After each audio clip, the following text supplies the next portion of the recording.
Dud Campbell, the protagonist, found himself in a bewildering situation, questioning how it had happened. As Princess Elnor proposing marriage, he explained that his current predicament was a result of playing a survival game called Savior Rising, or SR for short.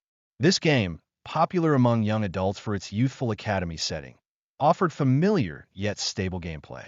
After successfully completing the game and reaching the ending, he had felt a sense of accomplishment. However, the next day, he inexplicably found himself transported into the game's world. He emphasized that he wasn't particularly attached to the game or its protagonist. He had become Dud Campbell, a no-name Viscount's heir and a minor character within the game's world. The Campbell Viscounty was primarily known for farming, a detail barely mentioned in SR's feature film. The story of a Viscount's son entering the Imperial Academy was one that flipped the world upside down.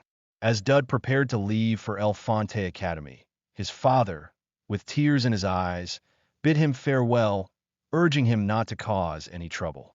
El Fonte was known as a gathering place for all the Empire's noble children.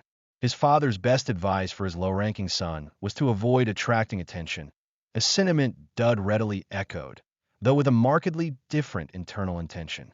His stats were presented, showing only F. The main quest was presented: enter the academy and get appointed to a class. Since El Fonte Academy, which he was about to enter, was destined to fall into chaos due to the villain's actions, Dud resolved to prioritize his own survival, doing his best to remain unnoticed and maintain below-average grades. He mused on the typical protagonist, who would usually handle everything on their own, understanding that not drawing attention was a loner's best course of action. His academy life had officially begun. However, from the very start, things went awry. He found himself, to his dismay, sharing a carriage with Elnor Elinorize, La Tristan, the final boss of the game's world. In the game scenarios, Elnor and the protagonist fought constantly, her sanity crumbling until a dormant gray demon devoured her body, transforming her into a formidable foe that only the fully developed protagonist could defeat. Elnor, noticing his discomfort, suggested he might need a doctor, though he insisted he was fine. She revealed that the Tristan dukedom was highly concerned with appearances, explaining that his presence in first class was a calculated decision to project an image of approachability. Dud noted that Elnor seemed different from his memories of the game. Her described traits of being meritocratic, perfectionistic, and audacious seemingly at odds with her current demeanor. He feigned disinterest in her explanation, prompting a surprised reaction from Elnor, who wondered if he'd heard negative rumors about her. She pressed him, curious about his perception of her, given her reputation for strictness. Dud, attempting to deflect, admitted he'd heard many things. He reaffirmed his intention to remain an extra, uninvolved and inconspicuous. The scenery outside the carriage was magnificent, though marred by falling boulders, a clear sign of trouble. Dud, reacting swiftly, called student council president and repelled the attack. He used a magical artifact, a necklace, identified as armor recognition and creation for adult skeletons, which Heelways wore. Dud, realizing his vulnerability with his all-F stats, instinctively moved closer to Elnor, seeking the protection of her armor. She coughed. He felt heavy. He apologized, acknowledging that she had saved him. Elnor, seemingly flustered, accepted his gratitude, remarking that it was her first time being approached so forwardly by a man. He has the intention of using her armor. Elnor then asked for his name, a question that made him uneasy, sensing that future encounters were inevitable. He reluctantly introduced himself as Dud Campbell. Elnor promised to remember him and repay him later, a declaration that marked him as having gained a villain's interest. He received the skills Desperate Survival and Deadly Charm, the conditions for a special gift having been met. The train from El Fonte was under attack. Thankfully, due to special security measures, there were few casualties. The Czech passengers prepared to depart, their carriages lining up before the academy. Dud reflected on his newly acquired Deadly Charm skill, which increased his chances of attracting those with evil traits. This was a significant problem, as the Campbell Viscounty was a cheerful place with few, if any, individuals with such traits. Of course, the gift wasn't unlocked. The desperate survival skill, which increased stats in times of need, seemed more useful, though he questioned the value of deadly charm. He noted the connection between evil traits and the game's characters. Those included a warrior who goes crazy for a fight, a mentally deranged sword god who cuts down anyone, a violent assassin who kills anyone if paid, a genius mage whose senses are dull to everything. Dud realized there were annoying humans. Nevertheless, it was important to him to gain survival skills. The unknown rank of his skills puzzled him, a phenomenon even he, a veteran player of SR, had never encountered.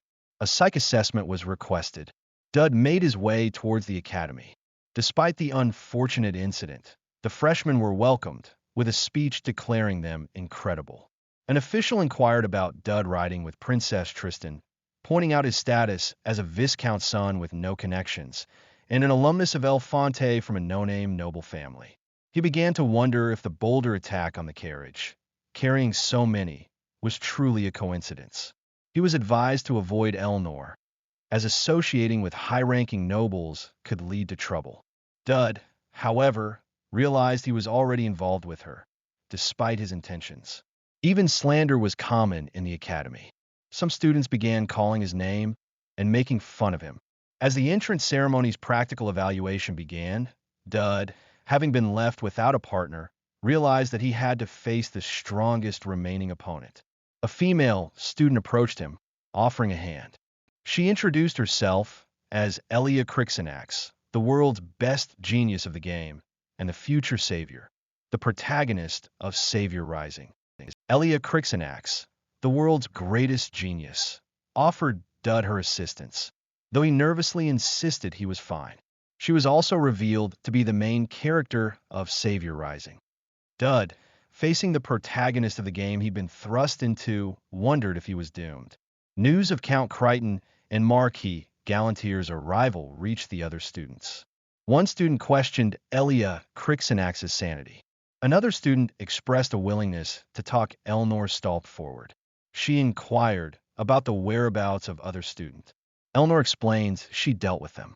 She excuses herself, citing a prior matter to address with the student. A flashback revealed the aftermath of the train attack, where a dozen or so individuals were confirmed dead. Elnor explained that the boulders were intended to kill her, disguised as an accident. Having discovered the perpetrators, who happened to be nearby, she had eliminated them. She dismissed this as justifiable, much to the other students' frustration. Elnor suggested getting change for the ongoing entrance duels, highlighting Elia's presence as a one-in-a-million genius. The student wonders about Elia and Dud's connection. Confused, she questioned how Dud Campbell's name was even known. Elnor, remembering his unremarkable appearance, found him quite odd. Meanwhile, Dud prepared to face Elia in the duel, mocked by the other students.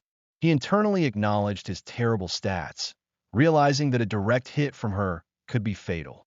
However, he reasoned that this dangerous situation might be advantageous, activating his desperate survival skill.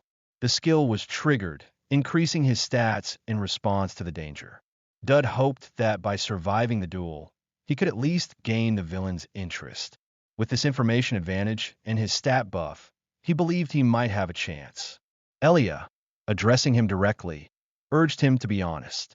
She correctly deduced his weakness, initially intending to give him a beating, but now reconsidered due to his connection to Elnor. Elia expressed her dislike of Elnor and the entire Tristan household, deeming them demonic. He agreed. Elia went on about it being family drama.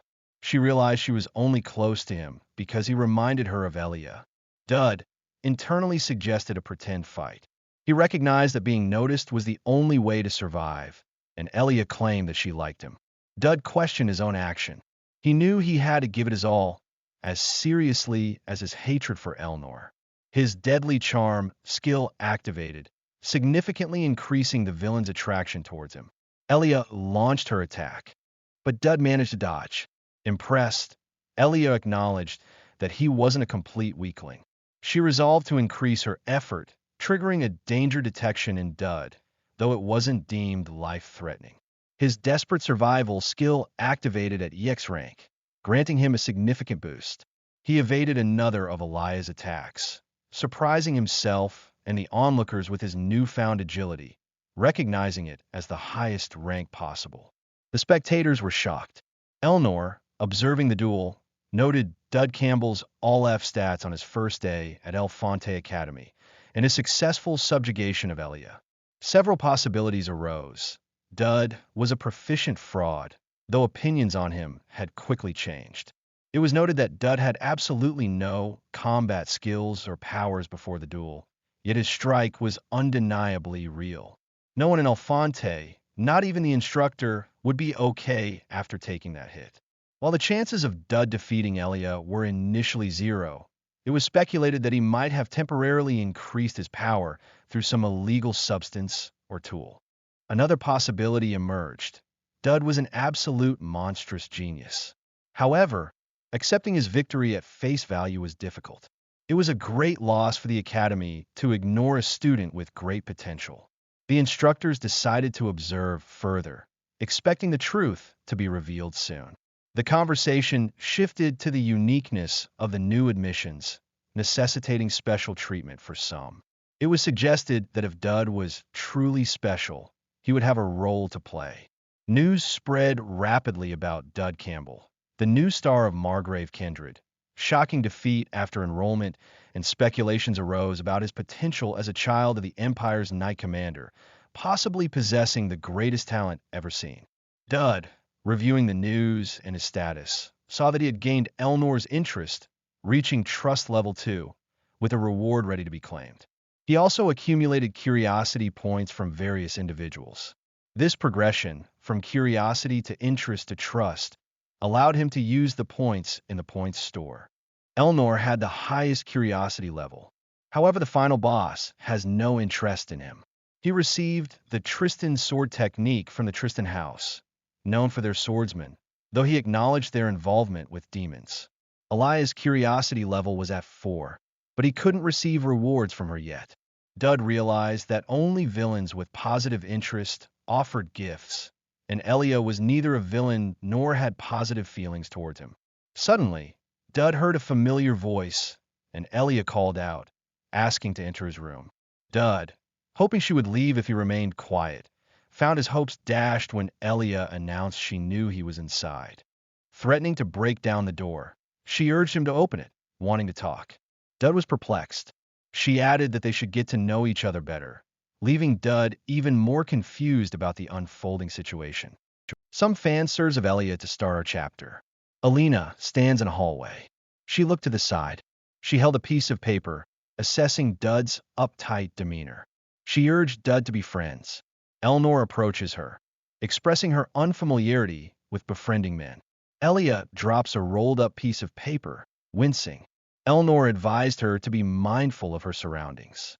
Elnor inquired if Elia was hurt, as she is a flashback of the past where she called her brother while he told her to run, as a fiery vortex appeared.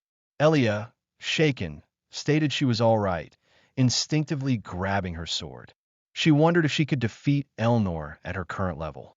Elnor extended her hand towards Elia, who was perplexed by Elnor's apparent disregard for her presence. Elnor returned the dropped paper, revealing her knowledge of Dud's location and his involvement with Elia. She instructed Elia on how to reach Dud's room, claiming to have been with him until recently. Elia, stammering, justified her presence as seeking friendship among new students, which Elnor immediately dismissed as forbidden. Elnor, with a menacing gaze, declared a new rule forbidding such interactions, effectively barring Elia from visiting Dud's room. She further inquired about Elia's relationship with Dud, stating he was nothing to her, but reminding Elia of her previous warning. Elia seemed to decide to continue pursuing Dud. The scene shifts to the class assignment at El Fonte Academy, designed to meticulously analyze all aspects of the students. Dud, having defeated the warrior candidate Elia, was assigned to the highest level group, a fact that worried him while others seemed proud. Elia joined his group. Her interest in him had risen again. Dud received a letter and snacks, realizing he was being stalked. He was called for Group 1's turn and told to focus on the upcoming exam, which was part of the main scenario. Elnor's trust level with him was revealed to be at level 2 with an upcoming event. Elnor introduced herself as the one in charge of the exam, much to Dud and Elia's surprise. The instructors discussed Dud's performance, planning to have the student president lead the exams. Elnor led the group to the exam area, which impressed even Luca. The lights went out in the grand hall, prompting Elnor to clarify that questions would only be taken after their arrival. The entrance was sealed, and the power went out. Dud realized it was a trap, not a test, with an Elnor event in effect, focused on an assassination attempt on her. Elnor assured everyone that they would take care of it. Dud recognized the individuals present as members of the main character's party, who were supposed to meet for the first time in this scenario. He understood that everyone in the room was important to the story. Dud suggested moving to the central hall, a larger area with equipment and rescue supplies, making it easier to defend against ambushes. He, Elia, and the president were not the only ones present and aware of the danger. Dud volunteered to go to a separate location, claiming it was necessary, though Elia questioned his choice of a spot far from the central hall. He couldn't reveal his true reasons yet, but promised to explain later. Elnor accepted his actions. Dud proceeded alone, potentially undermining Elia's credibility and hiding until the event ended. He planned to spend time in a quiet corner, as the assassination target was Elnor, and he wouldn't be noticed. A voice called out to him. The voice asked Dud to help. A sinister figure appeared behind him, triggering a danger detection. The priestess approached Elia. She was concerned about Dud's safety if he were left alone. Elia, surrounded by a threatening group, maintained that Dud likely had a plan, yet the air was thick with impending danger. Elnor's gaze was fixed and intense. Footsteps echoed, and it was reported that the advance party had already been eliminated by Elnor, described as a devilish woman. A sinister figure, the assassin, remarked that such a situation wouldn't have occurred if they weren't present, adding that even someone like Dud had been easily deceived. The assassin moved forward. He pointed out the equipment room directly ahead, explaining that a professional assassin could determine someone's skill level simply by observing their movements. He concluded that Dud was a complete novice, and his plan was to amuse himself before killing Dud, taking his body, and then assassinating Lady Tristan. Dud turned to confront the danger. The assassin, his disguise now discarded, prepared to inflict his twisted reward. Dud expressed relief, acknowledging the assassin as Hazmed. The assassin, momentarily thrown off balance, realized that he could have been in serious danger had his opponent been stronger. Dud launched his own attack, and the assassin noted the familiar walking style and even the rhinitis, recognizing Dud from a previous encounter. Hazmed was left bewildered by Dud's words. He still considered Dud weak and planned to eliminate him swiftly. Dud skillfully blocked the assassin's weapon. The scene changed. The assassin was shown impaled on multiple weapons. The perspective shifted again, depicting Elia and her group engaged in combat with numerous adversaries. Elia directed Palkas to immobilize their foes with ice, her thoughts turning to Elnor's situation.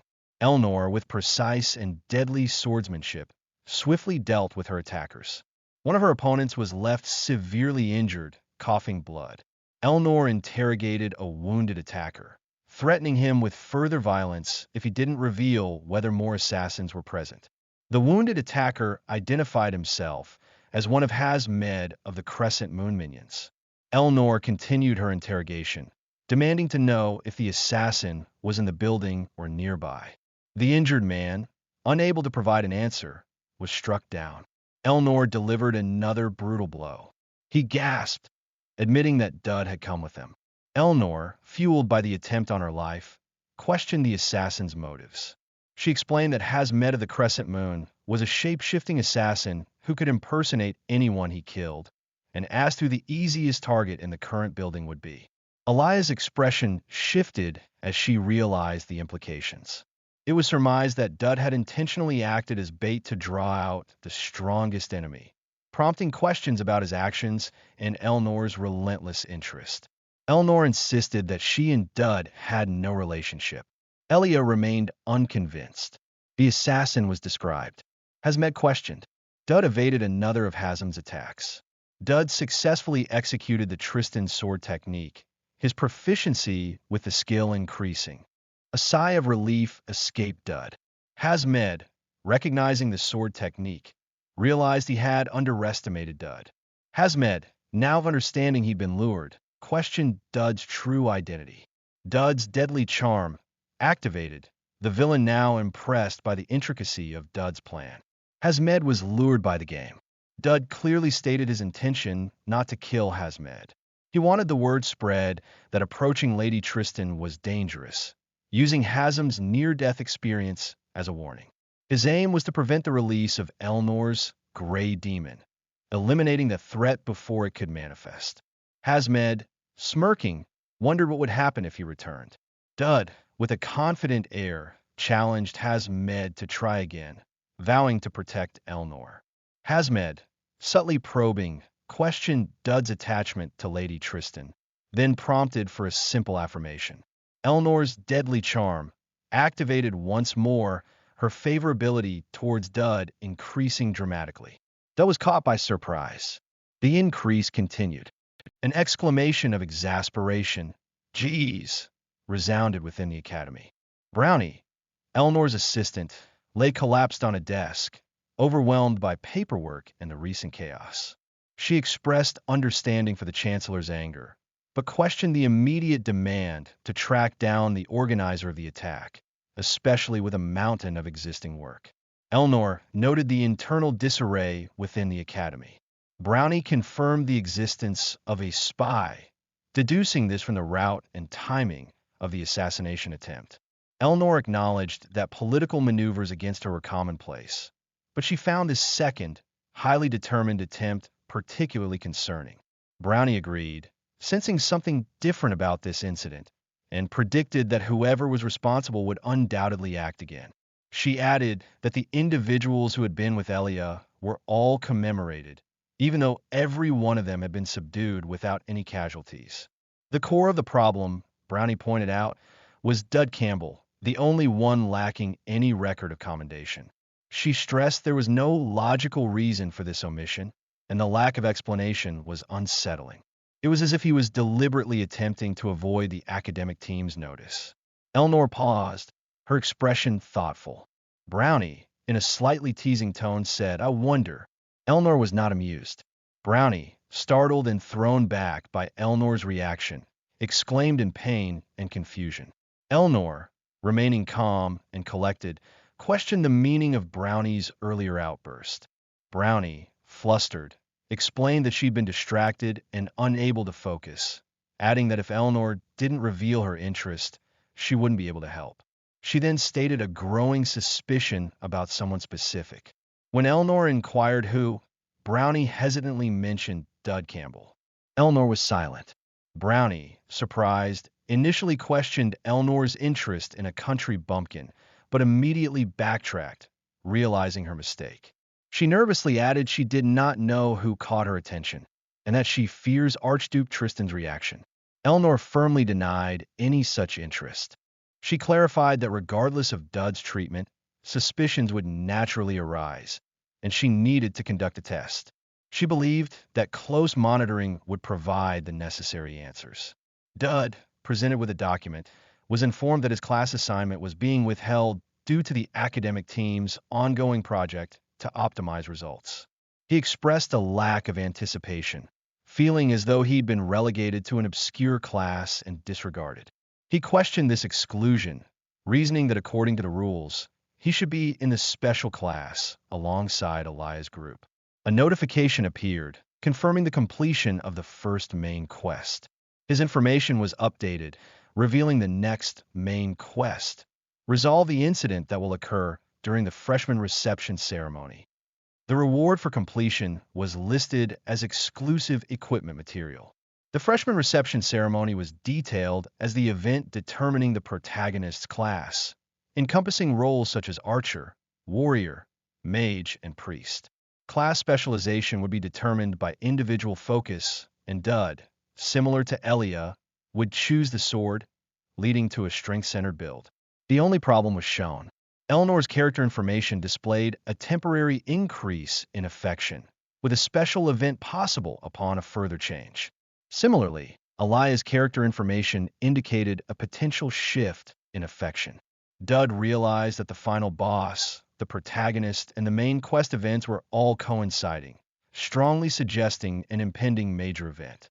A notification announced the acquisition of Elnor's gift reward, one skill duplication pass, granting him the ability to copy one of a target's skills.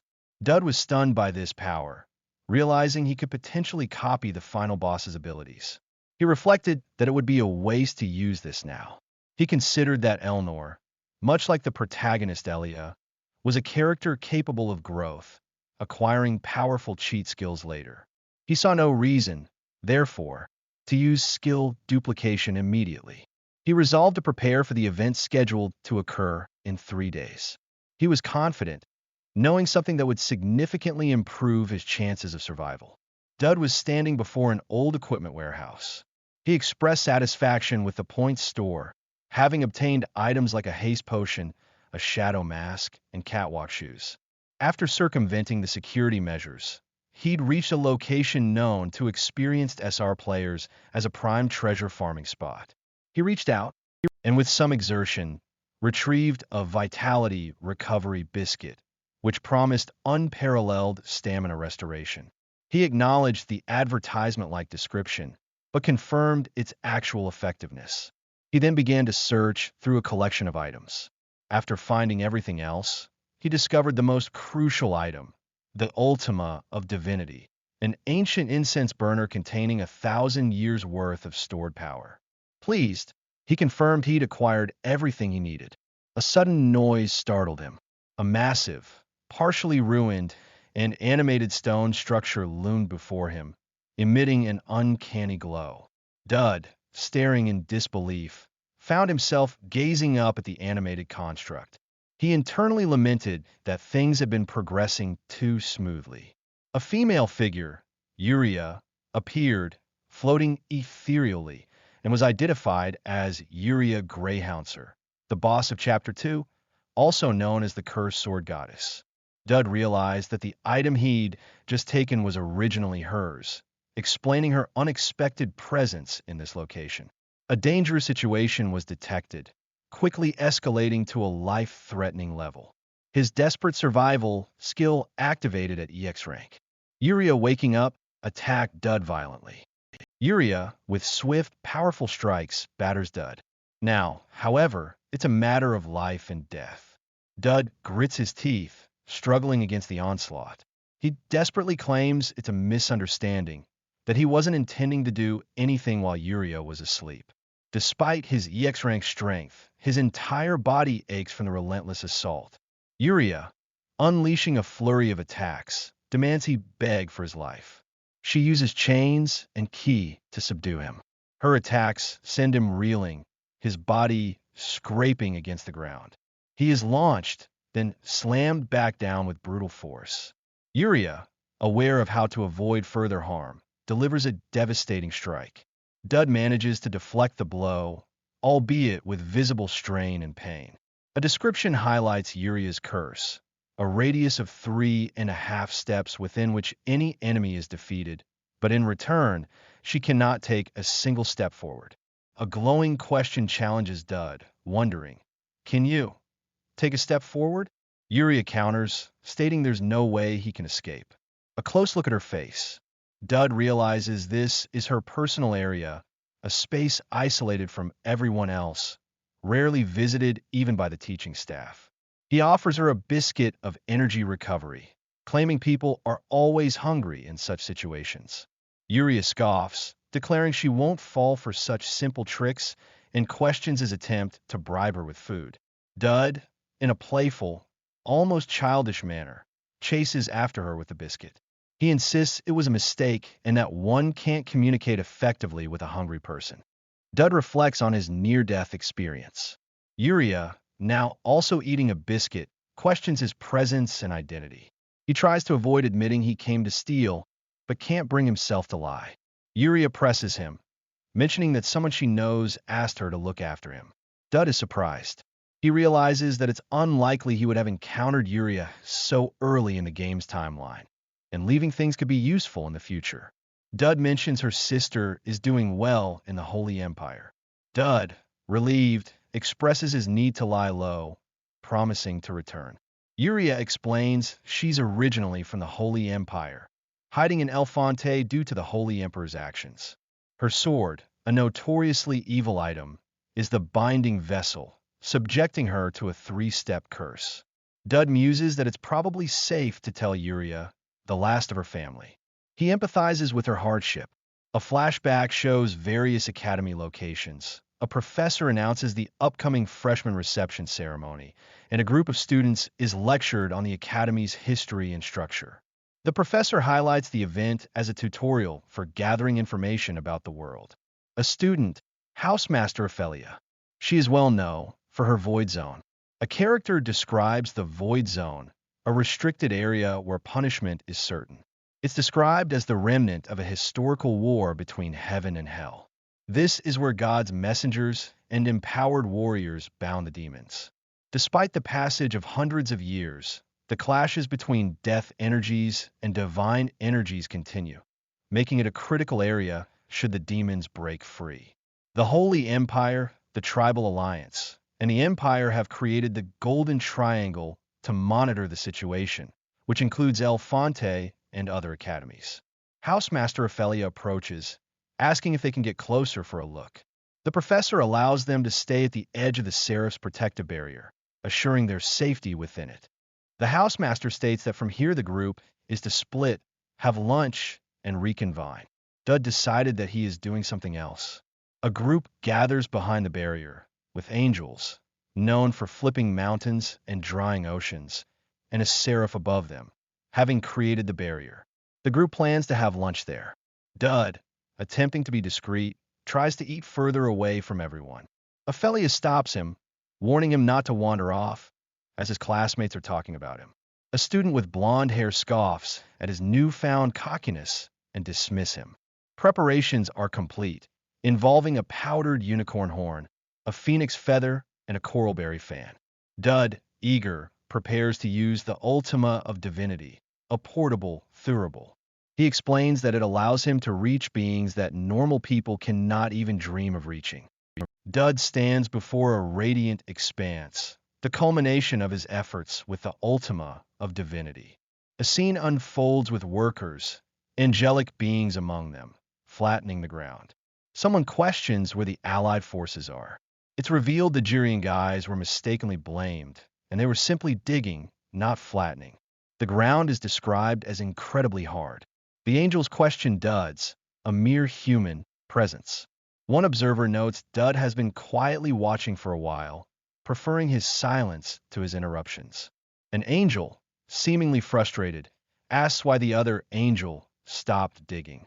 Dud, through a proxy, insists he's working, and then claims a frog emerged, urging the angels to spread out rather than dig deeper.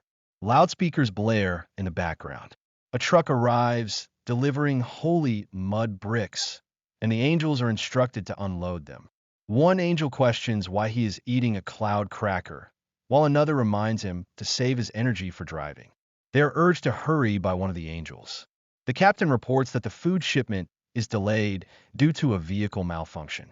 Dud breaks his shovel and realizes that the angels are not just descending for any reason.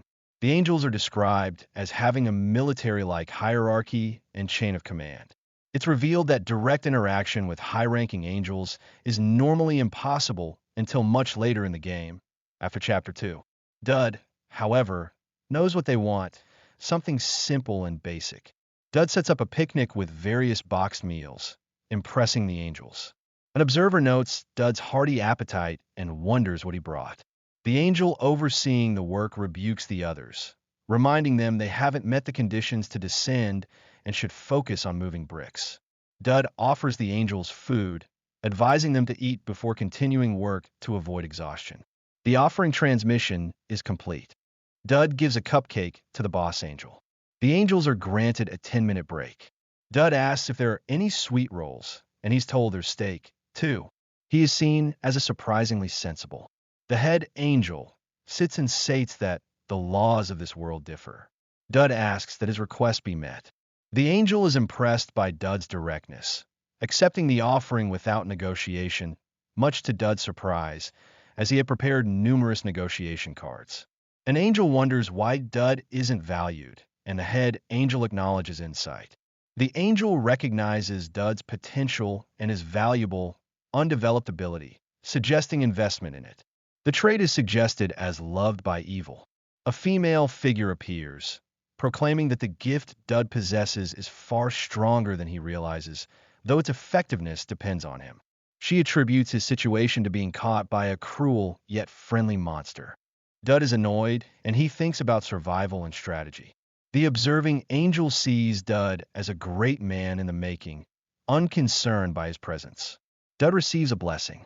A higher-ranking angel questions why Dud is being told about such things, and Dud claims that is almost done. The higher rank believes in Dud's. Dud sits on a prepared mat, having finished his interaction with the angels. He reflects on the situation, noting it's an angel's warning, and he'll consider it carefully, driven by his desire to survive. The Ultima of Divinity is upgraded to C+, with skills like Asceticism, temporarily converting mana to stats, and Protective Shield, creating a barrier. Dud acknowledges the useful blessings. He understands the importance of the Constitution stat for survivability and plans to utilize the skills, especially given his desperate survival ability. He recognizes the significance of evolution. He notes his good fortune in receiving such an item so early.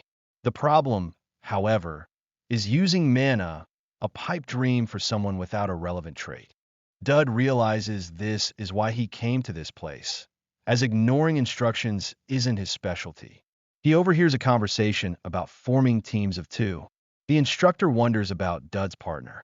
Dud confidently states that his partner will arrive soon. Dud asserts his partner isn't popular and should arrive according to the story. Elia greets Dud, identifying the location as the Monster Research Department. Dud admits he initially didn't want to involve himself with the protagonist, but changed his mind after the angel's advice.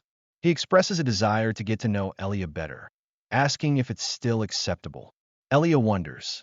Elia remembers her first interaction with Dud to ask to be his friend, and remembers what Elnor and a companion discussed the forbidden nature of dating between freshmen, questioning Dud's actions.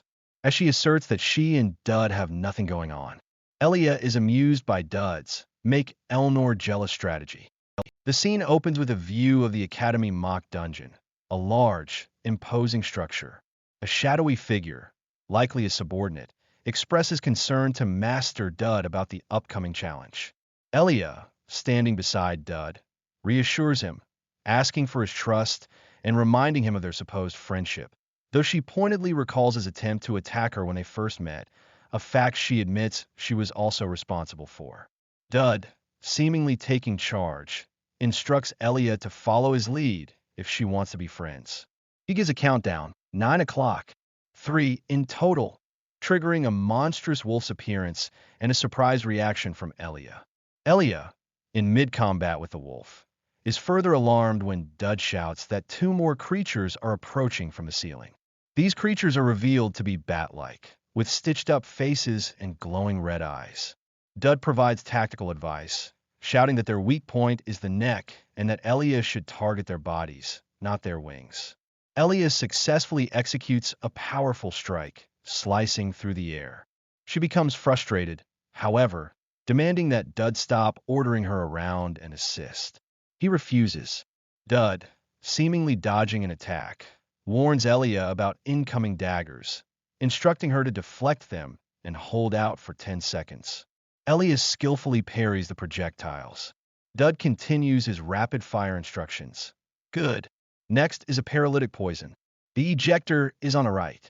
Break it. He then directs her to dodge 3 arrows from his side, counting down, before warning of an incoming attack from behind. Elia, struggling, is struck by a large, monstrous figure. She angrily retorts that if Dud knew all the attack patterns, he should be faring better, but then suggests they'd progress faster if they cooperated. Dud raises his fist in a seeming gesture of encouragement, lamenting his own garbage F-rank stats.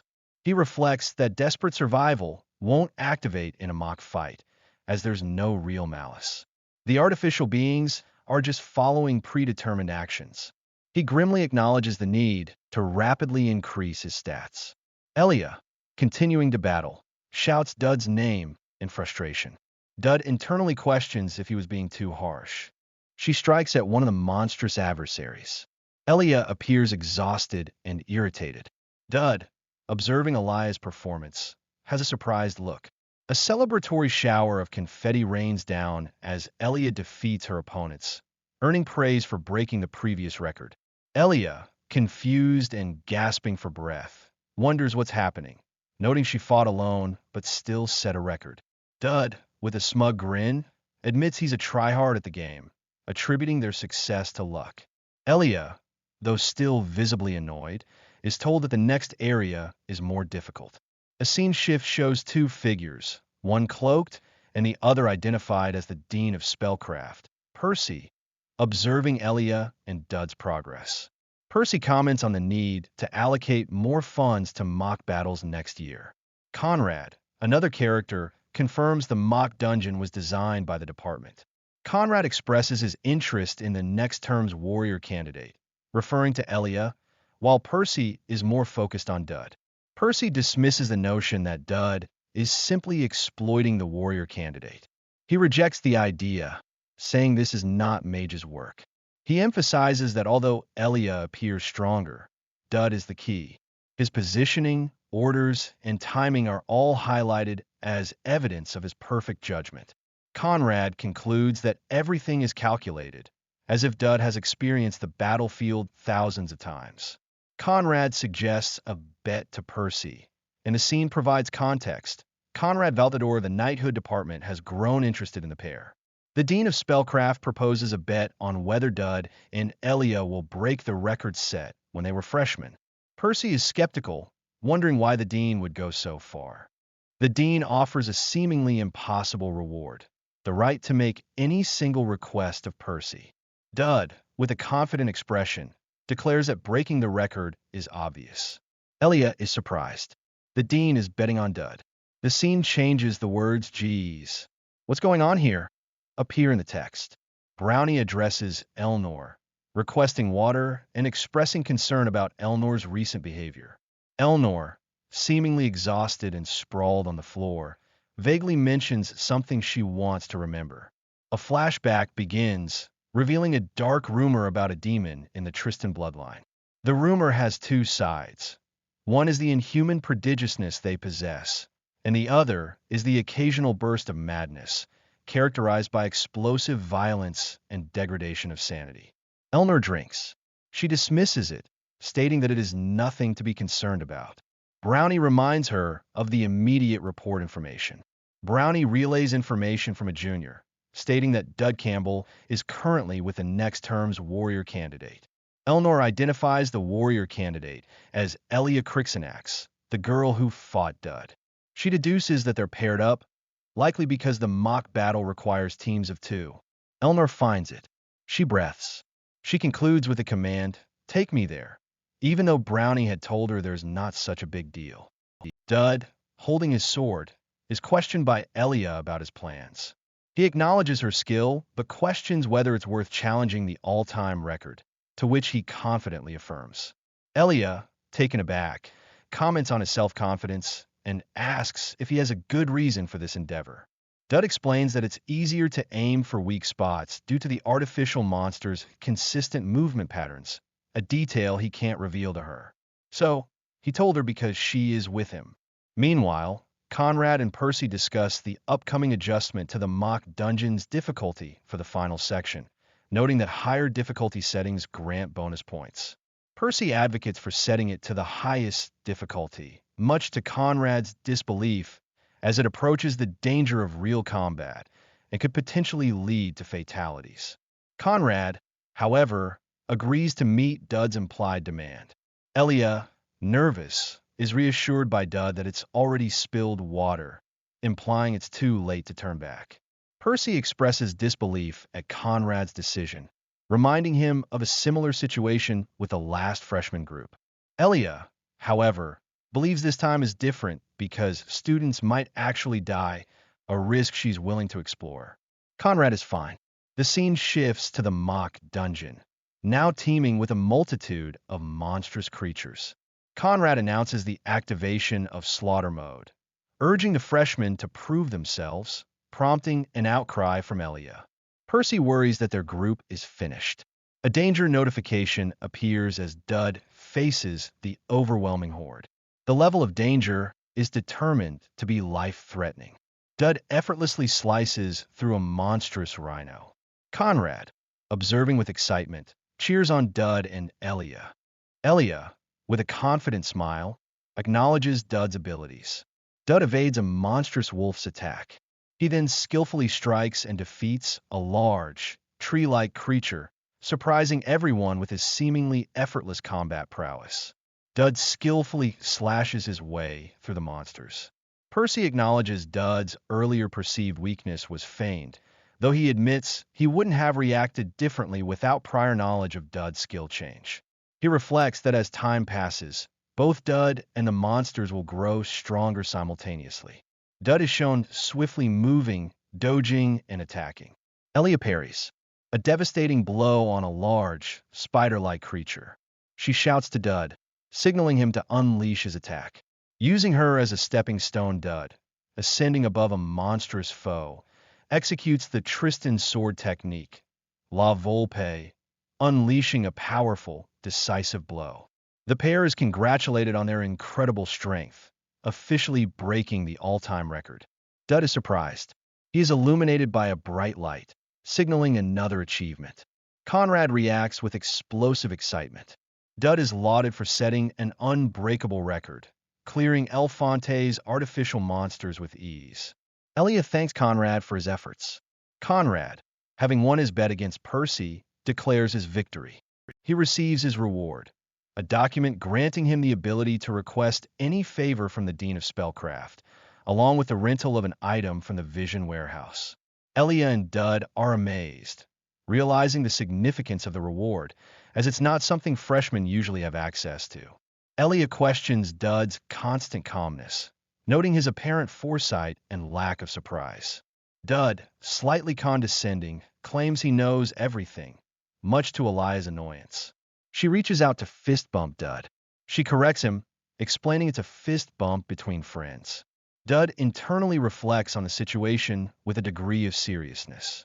Their interaction triggers a notification, indicating Elia Crixanax's curiosity stage has reached level 5, nearing the trustworthy stage. She bids Dud farewell, promising to see him the next day.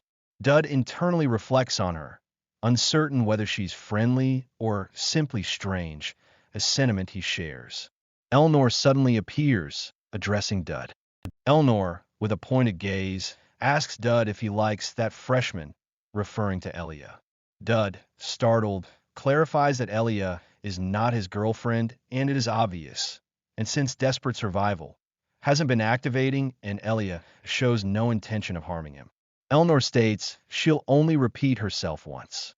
Dud, agitated and on edge, feels the need to respond as a danger notification appears.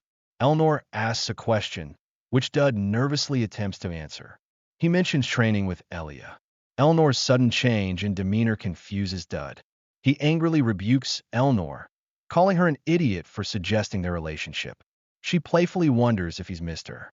Dud, confused by her sudden shift in attitude, stammers, prompting Elnor to confirm her statement. She rationalizes her actions by reminding Dud that she saved him on the train, suggesting a bond of friendship. Dud, bewildered, struggles to understand Elnor's intentions and the priority listing she mentions. Elnor hands Dud a sealed letter, assuring him not to worry as she's giving it to him personally. Dud, perplexed, wonders if it's a love letter or a challenge, noting that such an event didn't occur in the original story. Elnor states that she wanted to give it to him tomorrow.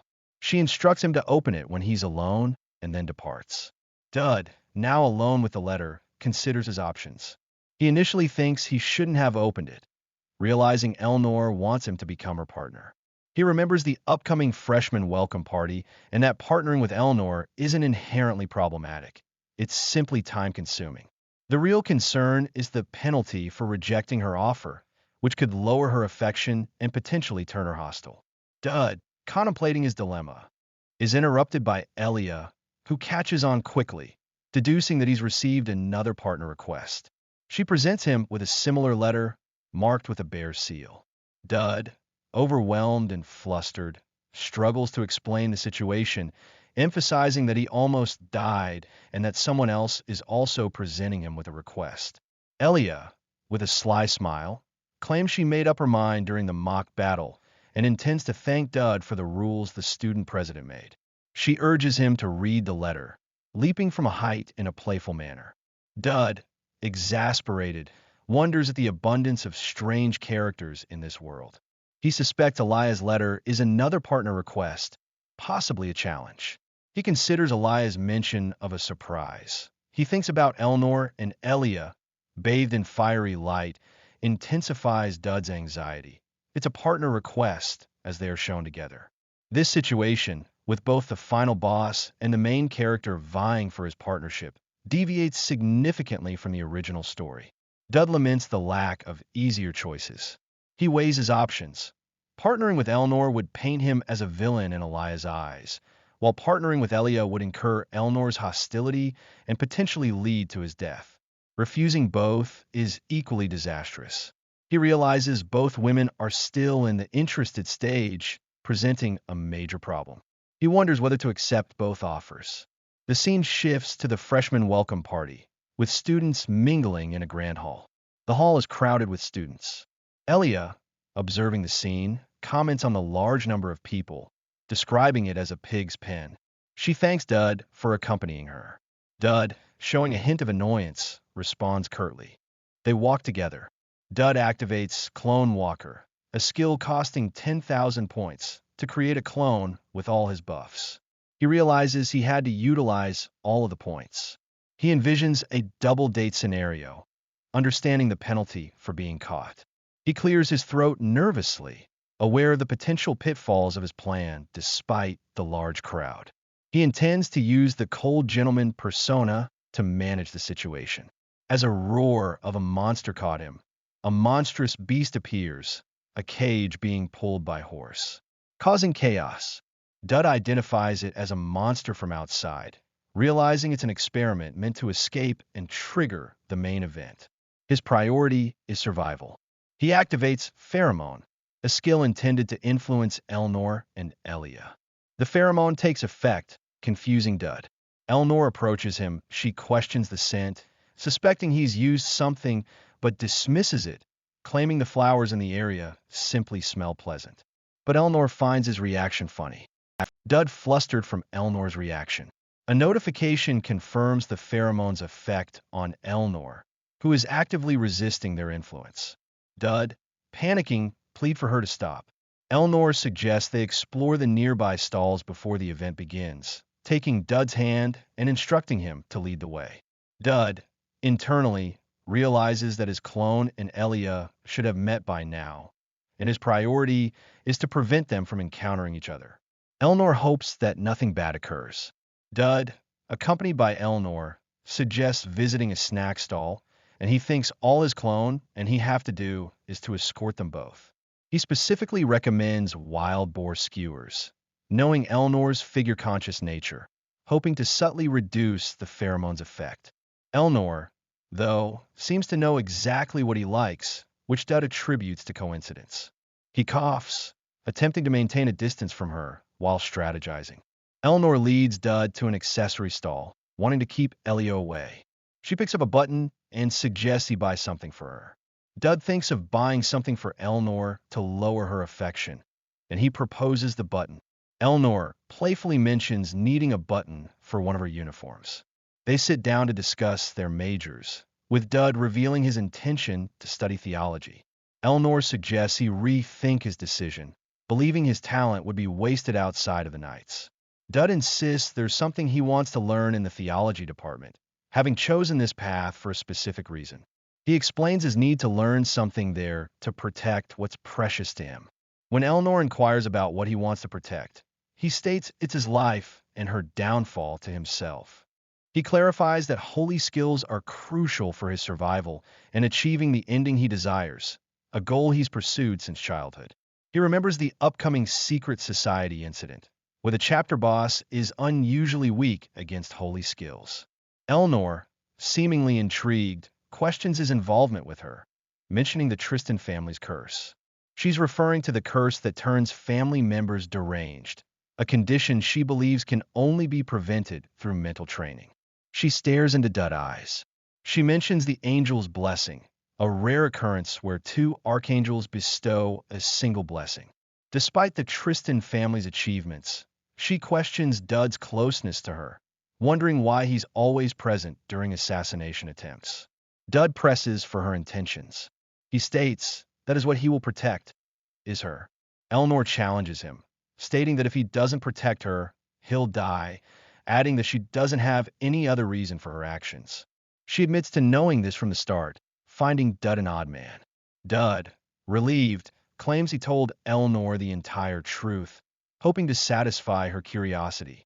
The scene shifts now to Elia as she thinks about the same thing as Eleanor the Dud is an odd guy. Caged monsters growl in the background. Elia and Dud's clone are in the basement. Elia wants to get closer to Dud to learn more about him, unsure of how to deal with men.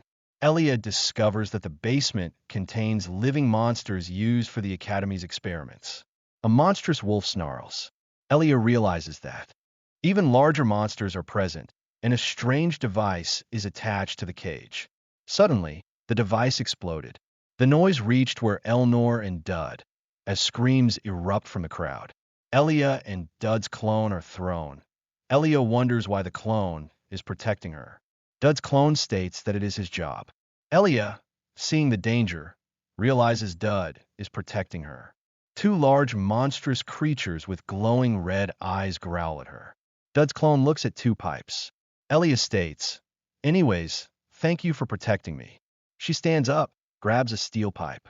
"Now it is my turn to protect you." A main quest notification appears. Resolve the situation. If too many people die, you will receive a great penalty for the scenario. The reward is listed as exclusive equipment materials. Dud, accompanied by Eleanor, realizes he needs to act, instructing her to find one of the priests. Eleanor hesitates. Scene shifts. Dud recalls his clone. Then he instructs Elia, through him, about the released monsters. Elia, exhausted after handling other escaped monsters, wakes up only with physical exhaustion. Elia realizes she missed one of the larger monsters, the bear from before. Exhausted, Elia decides to take a break, believing the monster is on the first floor and can be stopped quickly. Dud worries about the main scenario and the potential penalty for failure. The scene unfolds with the terrified expressions of onlooking faculty members and other students. They're struggling to hold a barrier against the monstrous onslaught. The monstrous, blue-tongued beast attacks, but those behind the failing barrier. A priest realizes that neither the Chancellor nor Professor Conrad are present, rendering the angel's blessing unusable. Eleanor chastises the priest, criticizing the use of harsh words against the professor, and reminding him that a high-level barrier like the angel's blessing isn't something just anyone can use. The priest explains that the knights should arrive soon, revealing his past attempts to stop experiments with these monsters and criticizing the Tristan family's influence. Eleanor's expression turns surprised. Dud, having snatched a necklace from the priest, declares he'll take care of it and runs towards the battle. The panicked priest demands the return of the stolen item, wondering who this student is. The priest questions Dud's actions, completely unaware of the nature of the blessing. Dud runs determined towards the battle. The Ultima of Divinity combines with the stolen priest's rosary, granting Dud access to asceticism and holy shield. A notification flags a dangerous, life-threatening situation.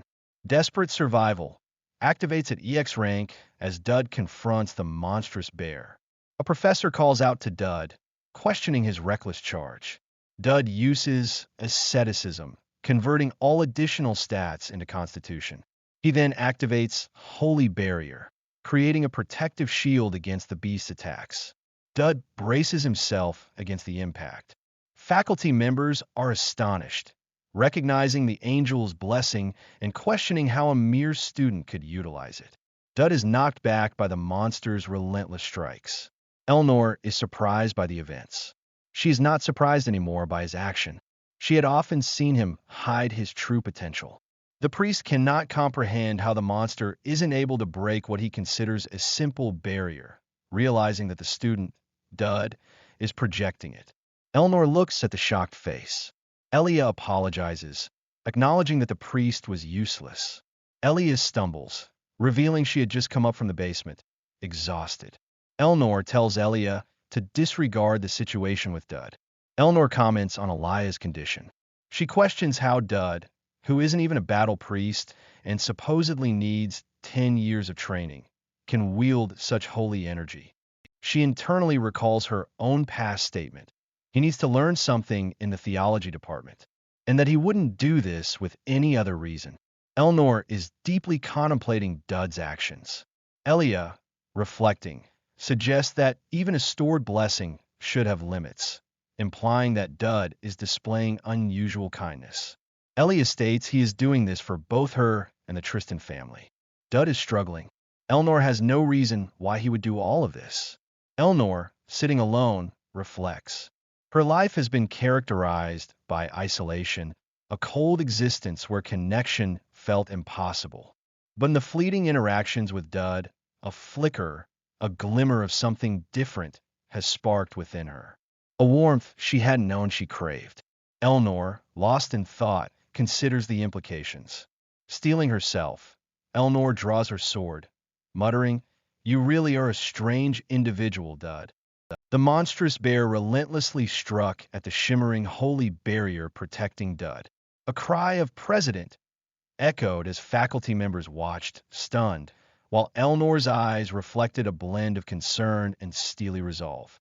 With swift, precise movements, Elnor initiated a series of strikes, her sword ablur. The bear roared, its fury met by Elnor's relentless assault. Dud watched, shock evident on his face, as Elnor fought. Despite the bear's continued roars, Elnor stood firm, a whirlwind of controlled power. The technique Elnor employed was instantly recognizable to Dud as the true Tristan sword technique, a far cry from his own copied version. A storm of powerful strikes emanated from Elnor, her sword radiating brilliant energy. Her movements were impossibly fast and graceful. She avoided the monster's attacks, while simultaneously landing blow after blow. The name of the technique, Tramontana, was declared as Elnor delivered a final, devastating blow. The resulting impact unleashed a tremendous explosion. The sheer power of Elnor's technique, so much greater than his own, led Dud to question the unfolding events, a deviation from the original storyline where Elnor had never intervened. A system notification announced the completion of the main quest, highlighting 0 casualties and awarding an incredible accomplishment. Another notification indicated the imminent arrival of the knights, just 30 seconds away. Dud's thoughts raced. The professors who had advocated for live monster experiments were known supporters of the Tristan family. Elnor's involvement was a tacit admission of her family's culpability. Elnor stood poised, ready for any further developments. He asked urgently if everyone was safe. He had concluded that the students are evacuated. Elnor was observed, calmly sheathing her sword. A relieved sigh escaped Elnor as she declared the situation over. Surprise registered on Dud's face as he saw something beyond Elnor. He shouted a warning to her. Elnor reacted instantly, her eyes widening in surprise. The holy barrier created by Dud intercepted a blow. The bear, transformed into a skeletal monstrosity, loomed. Blood trickled down Dud's face, a testament to the force he had absorbed.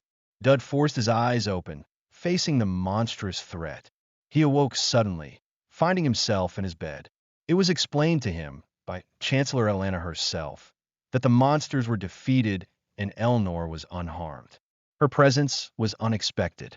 A gentle smile graced Atalanta's lips as she confirmed the safety of all the students. The fact that Atalanta, an immortal with 1,000 years of life, was visiting him was perplexing to Dud. He suspected it might be connected to his use of the angel's blessing. She had come bearing news, both bad and worse. The choice of which to hear first was offered to him. She then revealed that he had garnered more attention than any student in history, having been involved in every single incident. His streak of bad luck, she warned, would likely lead to further unfortunate events. He stated that he had not intended for any of it to happen. The Chancellor inquired as to his knowledge, specifically regarding the demon. Atalanta subtly probes Dud, inquiring about his knowledge of the demon. The scene unfolds in Dud's room, the soft lamplight creating an illusion of intimacy. Atalanta observes his unexpectedly calm demeanor, especially considering his growing connection to Elnor, and points out this discrepancy. Dud, however, carefully deflects, stating that he shouldn't reveal how much he actually knows, suspecting her of having hidden motives. He then shifts the conversation, complaining about his unassigned status, which prevents him from attending classes. Atalanta, having used a spell to isolate them, acknowledges his frustration with a knowing look. All recent accidents are related. She hints at a larger geopolitical struggle, mentioning the current hegemony's weakening grip on power and the suspiciously convenient timing of recent events. She suggests that powerful factions are actively recruiting talented individuals, even from the most unexpected sources. Dud pieces together the implications, connecting these events to a series of upheavals. A coup d'état, significant shifts within the tribal association and the Holy Empire, and even the contested succession to the throne.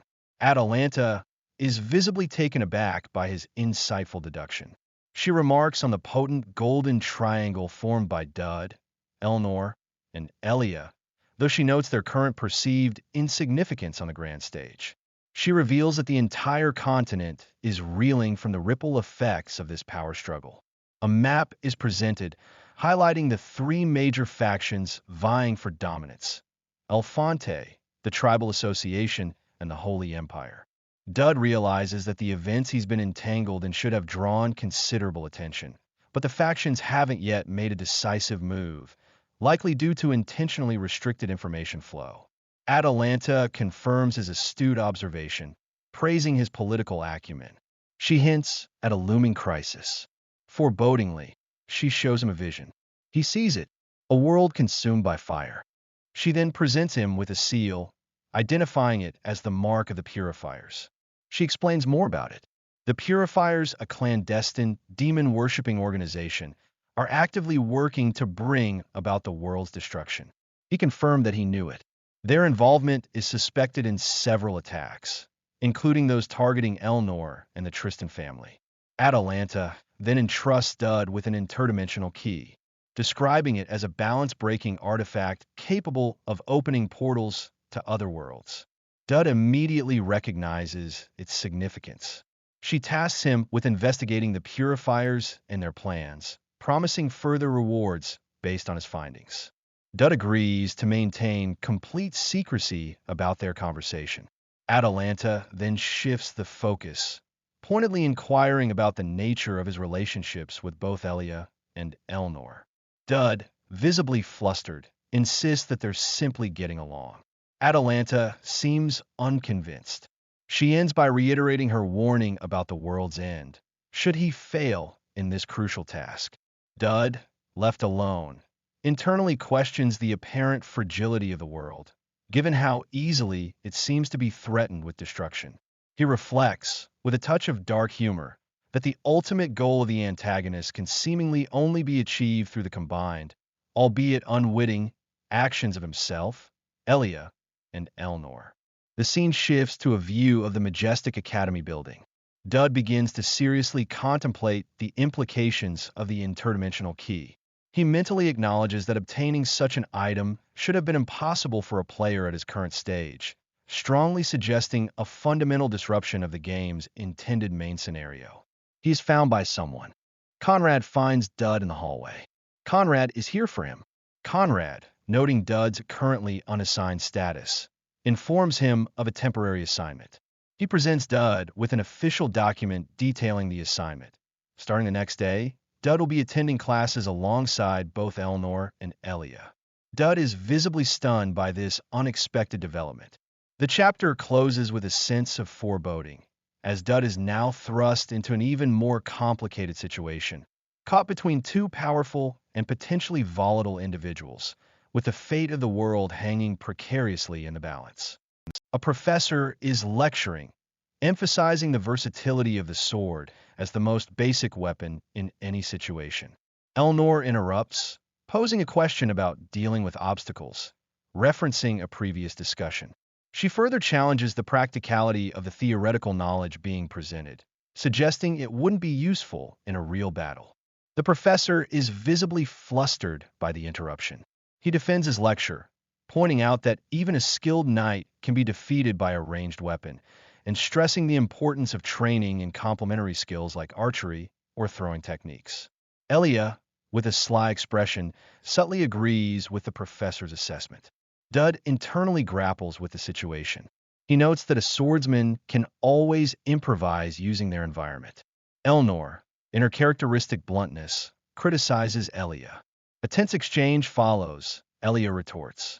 The bickering between Eleanor and Elia focused on the lecture's content and hinting at a growing rivalry. Each defends their own point. Dud sighs, internally wishing they would let the class continue. Elia, seizing the moment, declares a small victory over Dud, while Eleanor brushes it off as a minor setback, granting him a small favor. The professor, trying to regain control, sighs and announces that they'll resort to self-study. The scene shifts, showing students. Dud reflects on his precarious situation, caught between Elia, the warrior candidate, and Eleanor, the heir to the Tristan family. A system notification pops up, indicating that Eleanor's trust level has surpassed level 5, reaching affection level 1, and a reward is ready to be claimed. Another notification shows Dud's progress. His proficiency with the basic Tristan sword techniques is at 58%, and he has also mastered a basic breathing technique that enhances stamina and physical abilities. The system highlights the synergy between these two skills, emphasizing their effectiveness, particularly noting Eleanor's mastery of this combination. Yet another notification shows Elia's curiosity has surpassed level 5, reaching interest level 1, with a reward available. Finally, a notification regarding the rule of evil E skill appears, explaining its function, influencing good individuals and potentially earning rewards by corrupting them. Dud is utterly bewildered by this new skill. The scene changes to a large gathering of students in a forest, led by Professor Conrad. Conrad explains the day's assignment, a deliberately vague task. Enter the forest and retrieve something that would appeal to him, all within a 10-minute time frame. He adds that Eleanor, in her capacity as student president, will be assisting with the scoring. Eleanor expresses her disapproval of the assignment's lack of clarity. Elia, on the other hand, is enthusiastic, excitedly announcing that the exercise will begin in 5 minutes. Dud is internally contemplating the rule of evil E-skill, struggling to understand how he's supposed to corrupt good people, especially considering the directive to keep your friends closer and your enemies closer. Elia approaches him, proposing they work together. She emphasizes their supposed friendship. Dud thinks to himself, Elia should go to the Trisha party, but refrains since he would just be intruding. Elia, feeling a bit awkward, tries to make small talk. Dud dismisses it, saying it is not important. Dud says that they are not close. She is disappointed. She looks away. Elia suddenly maintains her distances from him. Dud was thinking to himself about Elia's sudden reaction. Dud is puzzled by her abrupt change in behavior. Talion Armin, a notoriously skilled student, suddenly appears. He is identified as a mid-boss character from Chapter 1.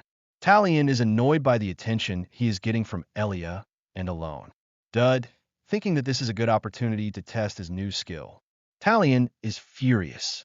His expression shows a profound sense of humiliation, likely stemming from the rumors about his duel with Elia and Dud's influence, as he considers Elia his rival, but Dud defeated her with one strike. Talion, radiating intense anger, confronts Dud, his pride deeply wounded. He questions whether Dud can truly sense the immense gap in their abilities, then proposes a wager. The bet is simple. Whoever achieves the higher score on the current assignment wins. Dud, with a smirk, immediately agrees.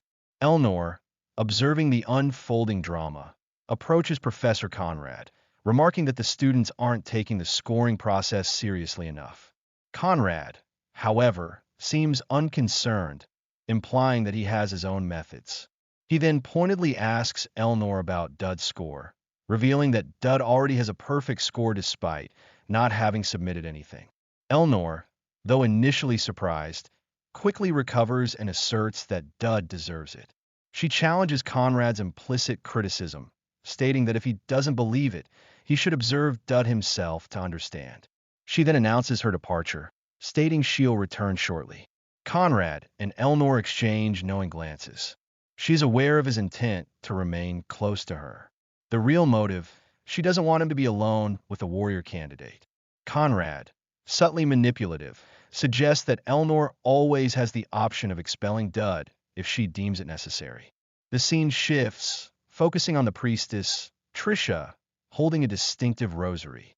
The purifier accompanying her comments on a change she senses in Elia. Elia is shown engaged in combat with a wolf. Another student, Luca, remarks on the unusual concentration of powerful monsters, speculating about the presence of a rare mineral deposit nearby. Luca pragmatically suggests they focus on collecting gems to avoid a failing grade. Suddenly, Trisha, shrouded in shadows, calls out, requesting help. Elia swiftly defeats another monster with a powerful strike. The observing purifier notes the distinct colors of dark emotions emanating from Elia, although she doesn't appear outwardly angry. Trisha approaches Elia, inquiring about her well-being. Elia, though slightly strained, claims nothing significant is happening. Trisha expresses concern that Elia's suppressed emotions might overwhelm her. She insists she knows something is troubling Elia. Elia, finally relenting, sits down, a hint of exhaustion in her posture. She admits that her distress was probably obvious, unable to lie to Trisha. The setting shifts to a more serene, sun-dappled area of the forest. Trisha begins to subtly manipulate Elia, advising her to create distance between herself and Dud. She questions if her intention is good. Elia is confused. Trisha points out the potential for social repercussions if Elia, the warrior candidate, is seen associating with someone of Dud's lower social standing. Elia, however, misinterprets Trisha's veiled warnings, believing that Dud's actions are motivated by a desire to protect her reputation and prevent misunderstandings. She expresses her belief that Dud genuinely considers her a friend. The leaves rustle in the wind. Meanwhile, Dud is shown sprinting through the forest, clearly fleeing. System notifications flood his vision. Talion's rage has reached its peak. Dud has inflicted lasting shame, and his negative influence has solidified. Talion, consumed by fury, is hot on his heels, vowing to kill him. Dud is struck repeatedly by Talion's attacks. Dud's speed increases. Talion is furious that Dud is taking credit after he had weakened the monster. Dud desperately tries to reason with Talion, shouting for him to stop. Talion pauses his attacks, halting mid-stride. Dud, ever the opportunist, sarcastically proposes they split the rewards from the assignment. This further enrages Talion, who unleashes a devastating, screen-filling attack. He shouts the name of his skill, Mille Éclair, as energy crackles around his spear. Dud is visibly shocked by the sheer power of the impending blow. Just as the attack is about to connect, Elia appears in a burst of speed and light, intercepting the blow. She stands protectively in front of Dud, firmly telling Talion to stay away from her friend. Elia steps between Dud and the enraged Talion, a fierce protectiveness in her eyes, declaring that he should keep his hands off her friend. Talion, momentarily stunned, recognizes Elia as the warrior candidate, realizing it's their first encounter since the monster outbreak. He greets her. Elia swiftly moves, positioning herself as a shield between Talion and Dud, and firmly corrects Talion's earlier misjudgment, stating, "You're wrong." Dud, standing behind Elia, is bewildered, internally questioning where she suddenly came from. Elia, with a pointed look at Talion, asks, "What? Dud?" She pointedly questions if Talion was bothering her friend. Talion falters, trying to deny the accusation, but Elia interrupts him with a swift, powerful kick. He cries out, sent sprawling by the unexpected attack. Elia, her stance unwavering, declares she won't listen to any of his excuses. Talion, still on the ground, questions why someone as skilled as Elia would defend someone like Dud, implying he's beneath her concern. Dud is shocked. Elia retorts, "If you want to take another one-hit knockout." Talion is enraged, while Dud is stunned. He quickly drops. Defeated and humiliated, Talion apologizes to Dud, promising not to approach him without permission. Elia, her anger subsiding, attempts to smooth things over, suggesting they all try to get along. With the confrontation resolved, Elia and Dud stand together. Elia's protective stance a clear indication of her newfound resolve. Dud, still processing the whirlwind of events, starts to think about the situation. He then realizes it's time to focus on the original task, getting graded for the assignment. He addresses Trisha. Dud recognizes Trisha as Elia's friend. Trisha was the one to asking Dud. Trisha, with a knowing look, senses there might be trouble brewing. She asks him about Elia. She remarks on Dud's seeming ability to manipulate Elia into fighting Talion, a situation that would usually be avoided through dialogue. Dud is visibly astonished by this observation. He is shocked of what is he seeing. The observing student complains, and Conrad is tired of all of this. Dud approaches Conrad, ready to be graded for his efforts. Dud presents Conrad with a large bag filled with meticulously chosen ingredients, explaining that he took his time to ensure their quality. Conrad, impressed, awards him a perfect score, placing him in first place. He turns to Elnor and suggests she could potentially gift her gathering to Percy. He suggests that Dud earn some brownie points with her. Dud, now accompanied by Trisha, approaches Conrad again, who initially dismisses them, stating that class is over. However, he specifically requests Trisha to take care of Elia. Trisha subtly hints that Dud's connection with Elia is a potential cause for concern, worrying that it might escalate into a larger problem. Dud, starting to walk away, assures her he'll do his best to manage the situation. Trisha, invoking a purifying spell, issues a stern warning to Dud: stay away from Elia or face dire consequences. She is mindful Elia is in danger. The scene shifts to the spellcraft department. Dud approaches Percy, the goddess of spellcraft, intending to use the wish granted to him. He states he needs something from her. Percy is not pleased. Dud clarifies that he needs to prepare for the upcoming battle against the Purifier boss. The goddess of spellcraft remains skeptical, questioning his request. A system notification appears, informing Dud that he has received 500 points and a seed of evil as a reward for increasing Elia's affection. The notification explains that the seed of evil can be exchanged for special skills in the point store. Another notification pops up, revealing that both Elia and Talion have received a negative seal, one stack, granting Dud a single-use activation of the Rule of Evil skill. He is preparing for the future, thinking about the best skills. Dud reiterates his request, boldly stating he needs a cannon. He specifies that he needs a cannon powerful enough to obliterate the entire academy. Dud reiterates his audacious request to Percy, the goddess of spellcraft. He requires a cannon. Not just any cannon, but one possessing enough destructive power to completely obliterate the entire academy.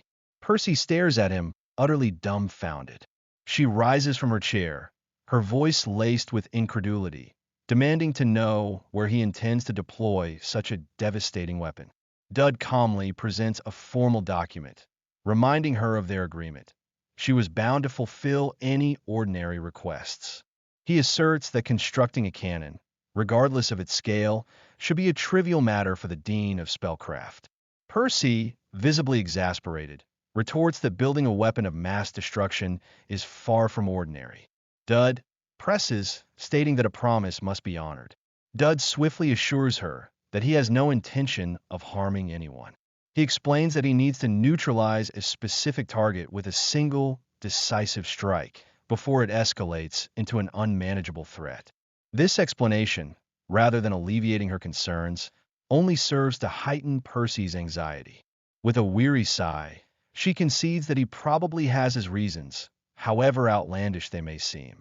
Acknowledging his assistance during the recent monster outbreak, and bound by her word, she agrees to construct the cannon. Dud expresses his gratitude. Percy, muttering under her breath, remarks that not only does the Chancellor allow Dud to have a harem, she thinks he will save the world. She gets distracted. She tries to calm down. Dud seizes the opportunity to bring up another matter. He reminds her of the separate promise made to both him and Elia regarding a gifted item from the Vision Warehouse. Dud explains that, with the cannon approved, they now require the necessary materials for its construction. These materials, he states, can be obtained using the interdimensional key. The scene shifts, showing a figure, cloaked and highlighted against a golden sunset, walking away. A man with a distinguished air and using a cane, Galder a river back, approaches Dud. He addresses Dud by name, his tone courteous. Dud confirms his identity. Galdera introduces himself as the director of the Purifying House, a charitable foundation. Dud, with thinly veiled cynicism, dismisses the foundation as a thinly veiled money laundering operation. Galdera, who is in reality the chapter boss and leader of the Fury Fire Purifier Cell, mentions he's heard rumors of Dud's valiant efforts in stopping an escaped monster. He praises Dud's actions, acknowledging the exceptional courage and skill required for such a feat. He then extends an invitation to Dud, proposing dinner and conversation. Dud internally notes the stark parallel to the original game storyline, where Galdera was supposed to approach Elia, not him. He questions why Galdera is targeting him, wondering if the game system somehow recognizes him as the main character now. He quickly dismisses the thought as improbable. He politely declines the invitation, saying he'll consider it. Galdera, unfazed, grants him 3 days to decide, specifying the Eyes of Twilight as the meeting place, and assuring Dud he'll be waiting. Dud reiterates that he'll think about it. A business card is shown, advertising the Eyes of Twilight as a luxurious restaurant located just outside the academy grounds. Dud, clutching the card, realizes he cannot escape this pivotal event. He reminds to always stay on guard. He thinks to himself, it isn't impossible to defeat that purifier. She's still not sure. Dud, stealing his resolve, decides to focus on the immediate challenges. He decides he'll worry about the larger implications later. He approaches a door. Elnor is waiting for him. Dud explains that he wanted to discuss something straightforward, implying it wasn't necessary for her to come out. He clears his throat, then, with a hint of nervousness, asks if she has any free time 3 days from now. Brownie, in her role as Elnor's assistant, addresses Elnor, reminding her about overdue library books. She chides Elnor for letting the books collect dust, suggesting she only rents them for their attractive covers. She further teases Elnor, asking if she's going to be responsible for the late fees. Elnor, now addressing Dud, confirms that she can make time, her tone suggesting she believes it's a date between just the two of them. Dud mentions the Eyes of Twilight. Brownie is visibly shocked that he's aware of such a famously romantic location, her composure momentarily. He informs her that he'll meet with her on the agreed-upon day, a subtle excitement in his voice. Elnor's face flushes with a mix of surprise and anticipation. Her usual icy demeanor melts away, revealing a hint of vulnerability as she asks, "Are you buying?" The scene opens with a picturesque landscape of rolling hills and blooming flowers under a bright sky. A voice calls out, "Elia!" But Elia is shown from behind, weeping and pointedly ignoring the call. She sniffles, telling whoever is calling not to talk to her. Her older brother, Caliban, appears. She accuses him of lying, her face stained with tears, despite his apologies. Caliban attempts to justify his actions, claiming his earlier behavior was merely a joke. He clarifies that, instead of pushing her down a hill, he'll simply attack her on flat ground. Elia, tears welling up, accuses him of constantly attacking her. Caliban insists he was only joking. He explains that his intention is to make her stronger. He doesn't want her to be defeated by someone he doesn't know. Elia stubbornly retorts that she doesn't need his help. Caliban, changing tactics, offers her cookies he brought from the Baron's house. She suspiciously asks if he stole them, but he clarifies that he brought the leftovers. He grudgingly thanks the Baron, takes a bite of a cookie, and proudly announces that he might soon be promoted to an apprentice knight. When she asks what happens after that milestone, Caliban reveals his plan. He'll be leaving for the battlefield. He expresses a thirst for adventure, a desire to experience new things and see the wider world. He muses about the possibility of achieving the prestigious title of Guardian. Elia, munching on her cookie, dismisses the notion, questioning who would dare to bother their little sister if he became a guardian. Caliban counters that one can never be too sure. She expresses a genuine fear of him dying in battle. He confidently asserts that he's far too skilled to die easily, though he concedes that bad luck could always play a role. Elia, pouting, tells him she hopes he does get unlucky and die, complaining about his constant teasing, his disregard for their parents' wishes, and his endless sword fights. Caliban switches. He reassures her that, as her guardian, he'll always be there to protect her. The scene abruptly transitions to Elia waking up from the dream, her eyes still closed. She opens her eyes, startled and disoriented, wondering what's happening. Dud appears, awkwardly apologizing for his countryside manners. He clarifies he is sorry for what he said before. Then he offers her cookies from his kitchen, praising their taste. Elia states that they are friends, and she did not mind it. Dud reassures her, telling her to get some sleep. He then changes the subject, urgently asking for her help and requesting that she accompany him somewhere. Elia, thoroughly confused and taken aback, questions his sanity. The scene shifts to Elnor diligently working on paperwork. She continues to work, her quill scratching across the page. She is completing her school assignments and meticulously checking the fees for various student clubs. The conversation turns to the topic of transfer students. Brownie reveals that a new student is transferring from the Tribal Alliance, a consequence of the recent coup d'etat. The student, Lilu Garuda, is the daughter of a tribal leader and is effectively in exile.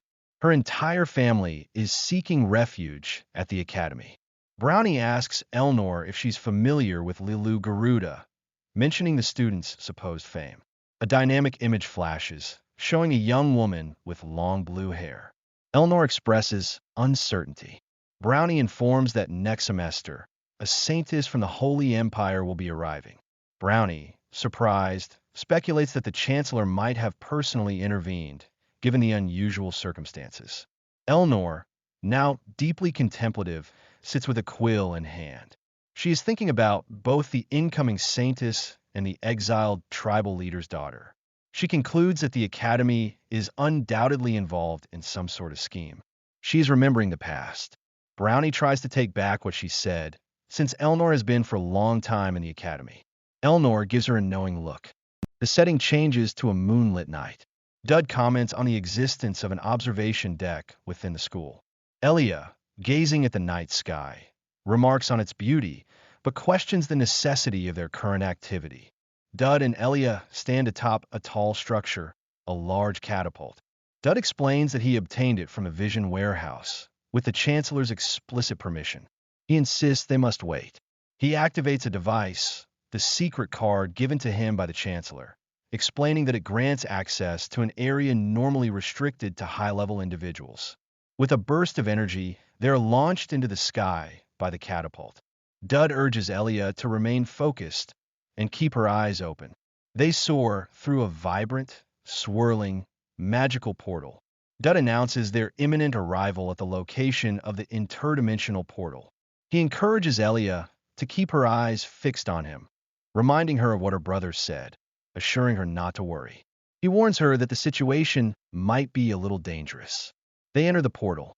Dud and Elia arrive in the interdimensional realm, with Dud warning that they don't have much time. He cautions her to avoid touching anything, as it might be dangerous. They stand on floating rocks amidst a swirling, purple-hued landscape, and Dud explains that gravity is unstable. Elia, looking worried, questions his actions. Elia observes that they need to go higher, and Dud, looking for something, agrees, then instructs her to jump as the rocks keep getting pushed back. Elia, clinging to a rock, panics, fearing they'll die if they fall. She jumps. Mid-air, she cries out in alarm, feeling herself falling. Dud calls out, urging Elia to look at him. A flashback begins, depicting a younger Elia with her older brother, Caliban, bloodied and amidst a burning landscape. Caliban, a formidable warrior, warns Elia to hide if she encounters any descendants of the apocalypse. Elia, weeping, asks about their parents, and Caliban, with grim finality, confirms they are dead. Elia, heartbroken, insists they were the only ones left, questioning what she'll do if he dies too. He starts to tear up. She suggests they flee together. Caliban refuses, reminding her that he's a guardian and her brother, urging her to run as far away as possible. He promises to meet her on the hill they trained on once she's safe. Elia, tears streaming down her face, agrees, promising to calm down, and Caliban tells her to run, assuring her he'll be right behind her. Dud catches Elia's hand, pulling her up. She questions him. He reassures her that she'll get used to the unstable gravity, then points out their goal, the ghost of Gregory's pavilion. They are on the floating island. Dud tells Elia to hold onto a glowing, multicolored object, explaining that they'll need to run a bit before using it. She questions him. Dud excitedly asks if she can see the sky. They free fall together. A monstrous beast with sharp teeth emerges, attempting to devour them. Dud recognizes it as a beast of the interdimensional realm, realizing they need to leave. The creature prepares to attack. Dud instructs Elia to carefully gather everything the beast releases. Overwhelmed by the creature's attack, Elia struggles. The beast fully emerges. Dud boasts that everything is going according to his calculations, perfectly timed with the card's effects. He checks on Elia, asking if she's hurt. He holds her hand. Elia falls to the ground. She is stunned. Dud reveals that this was all part of his plan, a tactic known as early farming for the ghost of Gregory, familiar to an experienced player like him. Elia questions why he didn't inform her they were heading to the interdimensional realm, and he admits he thought she wouldn't follow him. Elia has made a sack for the monster drops. He is surprised and thanks Elia, as he apologizes for not telling her. A system notification appears, indicating that Elia's affection has rapidly increased to interest level 4. Elia moves away, and she is charmed. Dud internally questions why her affection level increased. Chancellor Elena Swansong, still adjusting from her exertion, wiped a trickle of blood from her lip, her eyes wide with a dawning realization. She voiced her suspicion, asking Dud if the substance he brought back was what she thought it was. Dud confirmed it with a slight smile. It was indeed a psychic entity. Atalanta let out a breath, tying her long blue hair up as she processed this. She confirmed they had entered the interdimensional realm, glancing at the large bag pulsating slightly on the floor. Dud affirmed this was correct. He then held up the black card she had given him, questioning if accessing such realms wasn't its intended purpose. Atalanta admitted she hadn't anticipated him using the key quite so quickly. Her gaze shifted, noticing something else amiss, and she inquired about the state of his hair. Dud grimaced, explaining with a sheepish grin that Dean Percy had unfortunately struck him with lightning. His usually neat black hair was now a frazzled, static-charged mess. Standing up, Atalanta mused that Percy, despite being a powerful witch, was quite the scaredy cat and would be utterly surprised by a spiritual entity. Dud clarified that they were in the process of delivering the ectoplasm they had acquired from the interdimensional realm. Atalanta eyed the sack again, asking if the amount was sufficient. She reminded him of his promise for another present if she was satisfied. It seemed she was holding him to his word, perhaps hoping for something more tangible than just goo. Dud corrected her, stating he had a request rather than seeking another gift. He acknowledged the immense value of the ectoplasm, something the magic tower would spend a fortune to obtain.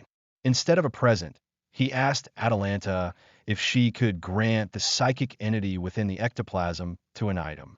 Atalanta let out a soft breath, explaining that doing so would slowly awaken the consciousness within the entity, allowing it to grow stronger over time. She commended his foresight, acknowledging it was the right choice. As Dud began to specify which item he had in mind, he paused. Before proceeding, he needed to ask her something. Atalanta, sitting cross-legged, listened intently as he questioned her motives. Why was she doing all this for him? She had witnessed him defeat an assassin without weapons and take down a warrior candidate with ease. And she knew he had recently held back monsters. She directly asked why he was so focused on gaining strength. Dud hesitated. The real reasons: the looming threat of demon-level bosses, the inevitable entanglement of Elnor and Elia in the main story, and his own central role, were not things he could readily share. He internally scoffed at the idea of revealing his hand. Instead, he turned the question back on her. Why did she favor him so much? Atalanta feigned mild confusion. Dud pressed on, listing the inconsistencies: his knowledge of obscure things like the interdimensional realm and psychic entities, his victories against Elia, and his ability to stop rampaging monsters. He pointed out that he possessed knowledge far beyond that of a typical freshman. Atalanta remained silent, her expression unreadable. Dud continued, showing a brief image of a distressed Percy, admitting that while it sounded like an exaggeration, he felt as though the entire academy had begun revolving around him lately. Looking at an image of Elia's bandaged back, he elaborated that his studies and daily life felt heavily influenced by the Chancellor, almost as if she were subtly encouraging him to act freely. He finally asked the crucial question: what would she eventually ask him to do in return for all this favor? Atalanta gently reprimanded his tone, reminding him he was speaking to the Chancellor. Still, she acknowledged that he was perceptive enough to recognize the special treatment. As for why she was doing it, the truth was, perhaps it was simply because she found him cute. She offered the explanation with a playful smile and a tilt of her head. Dud inwardly groaned. Neither of them was being honest.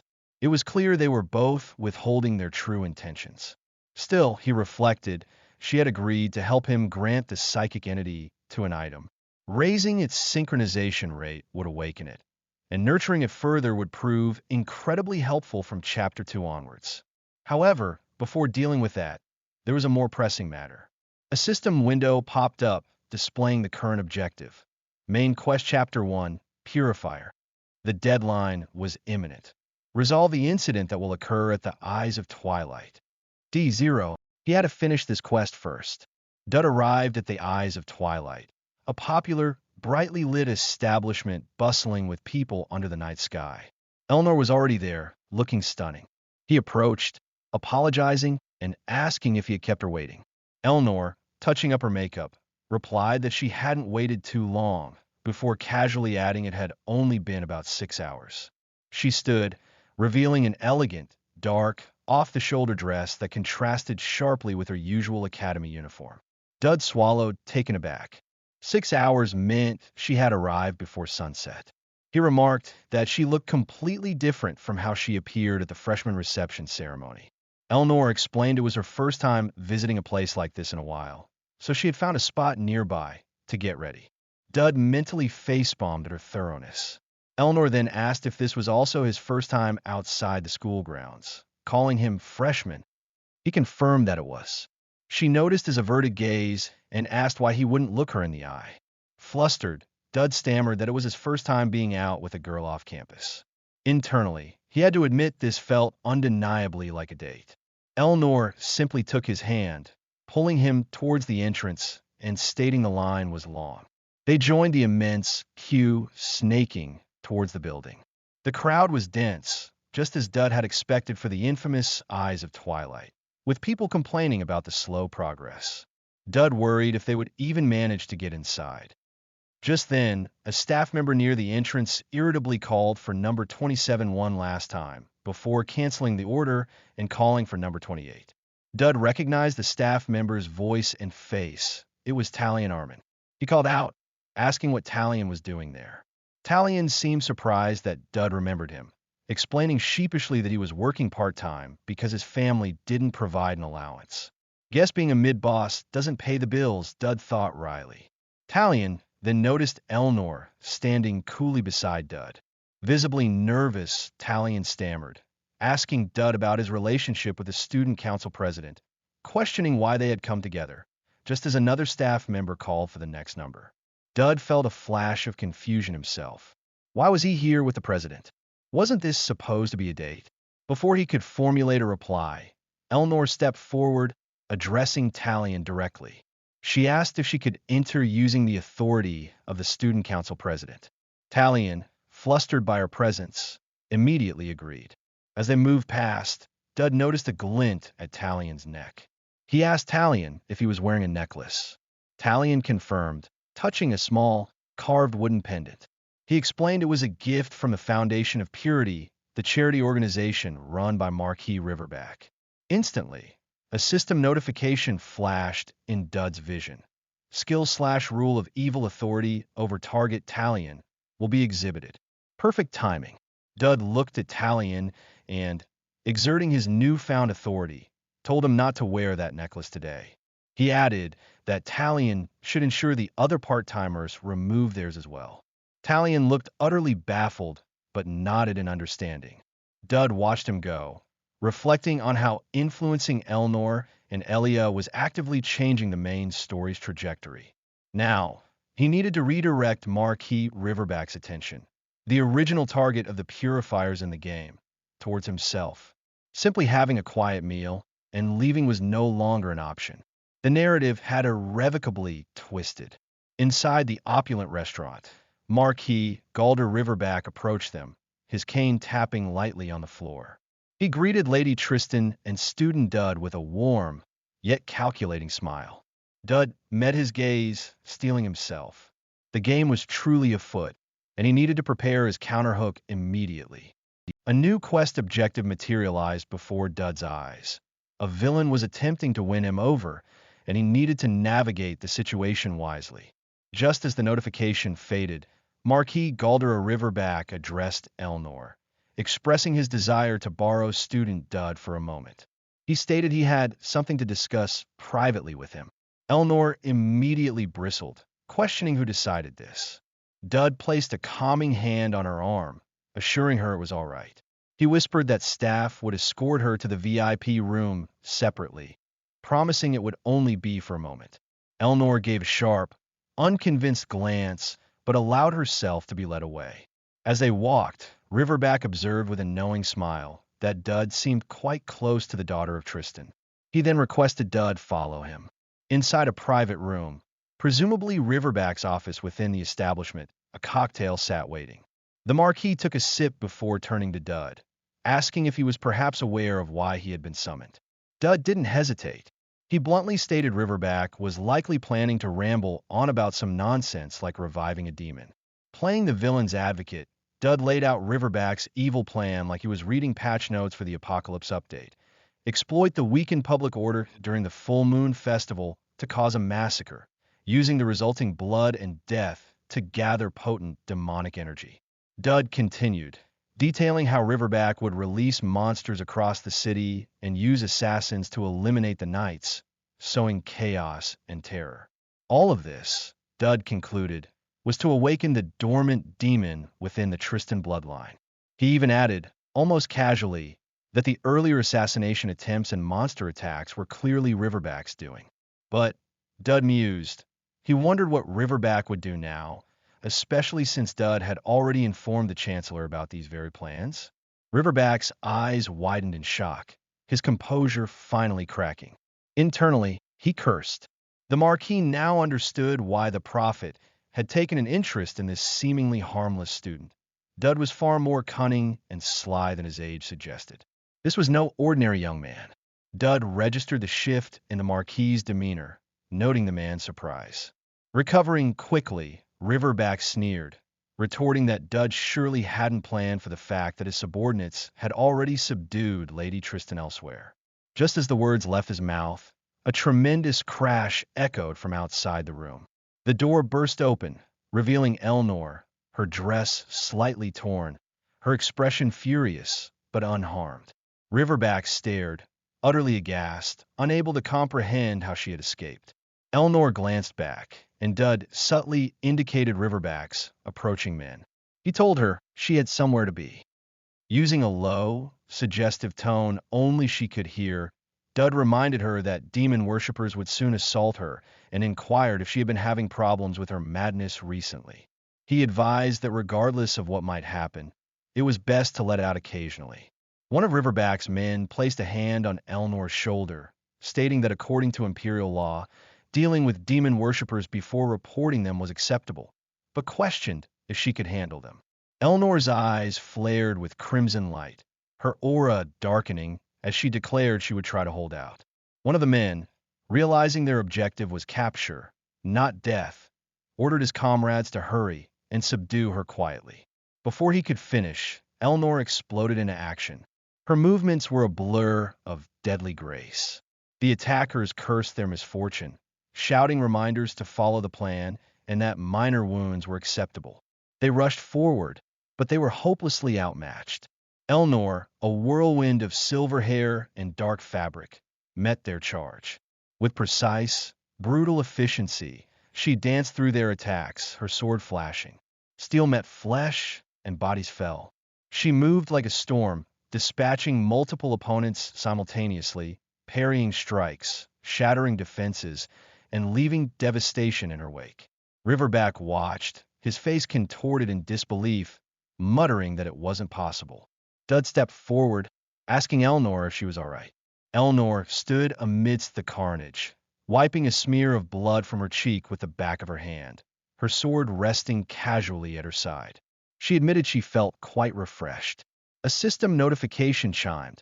Elnor's affection has reached friendship. Her madness has improved thanks to you. Looking at Dud, Elnor stated that their social outing was now ruined, and he would have to go out with her again to make up for it. Another notification popped up, much to Dud's surprise. Exclusive quest unlocked. You have caught the eye of Gideon La Tristan. Why would Elnor's father suddenly take an interest in him? He pushed the thought aside. He needed to finish the current quest first. Across the room, Riverback, driven to desperation, revealed a pulsating, heart-like crimson gem clutched in his hand. He murmured that he hadn't thought he would need to use this. Dud recognized the object instantly, demonic essence. He yelled urgently to Elnor, warning her that she had to stop Riverback from consuming it. But it was too late.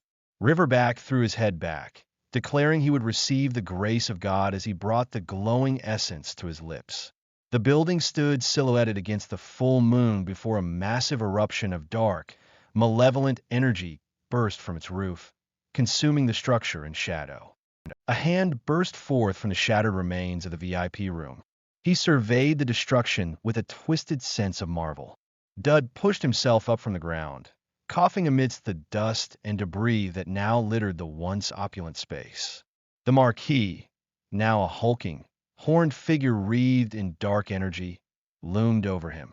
Riverback hissed, expressing regret that he hadn't wanted to unleash this power until the interfering prophet was dealt with. But circumstances had forced his hand. He fixed his glowing red eyes on Dud Campbell.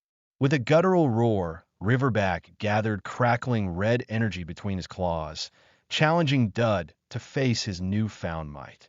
A word demon that consumed demonic essence could, for a time, wield the power of a true demon. Floating menacingly against the full moon, Riverback cut an imposing figure, the very image of the Chapter 1 boss Dud remembered from the game. Dud grit his teeth. This world truly seemed determined to throw every major obstacle directly in his path. A system notification updated his quest: subdue the Purifier, with the added condition: keep the number of casualties low.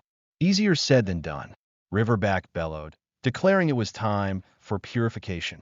But as Dud prepared himself, he realized the transformed Marquis wasn't the only immediate threat. The ground nearby began to churn, and monstrous, clawed hands erupted from the earth. Dud cursed inwardly. The man-eaters, the demon worshippers Elnor had dispatched earlier, had been revived by Riverback's dark influence. A grotesque horde of these creatures, their bodies mutated and eyes burning with red light, surged forward.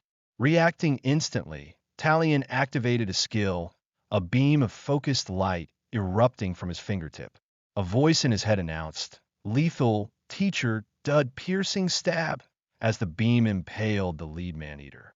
Dud winced internally at the Chuyuni skill name, even as someone, Talion, sounding utterly thrilled, cheered "Bwahaha, Teacher Dud," from nearby. Elnor stood amidst the chaos, her dress tattered but her composure intact, surveying the newly emerged monsters. Talion, oblivious to the gravity of the situation, practically vibrated with excitement beside her, asking if Dud had seen his technique and requesting feedback. Elnor ignored him, demanding to know what these monsters were and where Riverback had vanished. Dud grimly informed Talion that those charging monsters were, essentially, his former comrades. He pointed towards the approaching man-eaters as Talion's face paled in horror. Dud explained that if Talion had kept wearing that purifier necklace, he would have shared their monstrous fate. Talion stammered, finally grasping the situation, asking if the Marquis was behind all of this. Dud confirmed it curtly, telling Talion that if he didn't want to end up in a living hell, he needed to listen closely. Talion, sweat beading on his forehead, nodded his understanding but asked what Teacher Dud planned to do now. Elnor looked towards Dud, who stated he had to take care of something else. He elaborated that his priority was protecting the civilians presumably fleeing the chaos outside and stopping the Marquis. Elnor watched him, a flicker of surprise in her eyes as she noted his remarkably strategic thinking even in a crisis. Dud ordered Talion to run. Without hesitation, Talion turned and fled, weaving through the advancing man-eaters. Elnor moved to Dud's side, asking if he knew where the transformed Marquis had gone. Dud nodded grimly, stating he had a fairly good guess. He explained that all demon worshippers shared the goal of spreading chaos and despair. They revered a place they called their holy land, the land of demons, Pandemonium. That, he surmised, was Riverback's destination. Indeed, the demonic Marquis stood before a massive, shimmering golden barrier pulsating with energy. Riverback snarled. Even if he couldn't shatter the entire protective barrier leading to Pandemonium, he could at least damage it significantly. He began gathering unstable, dark cyan energy in his clawed hand. As he thrust the volatile energy forward, Dud suddenly appeared beside him, shouting for him to stop right there.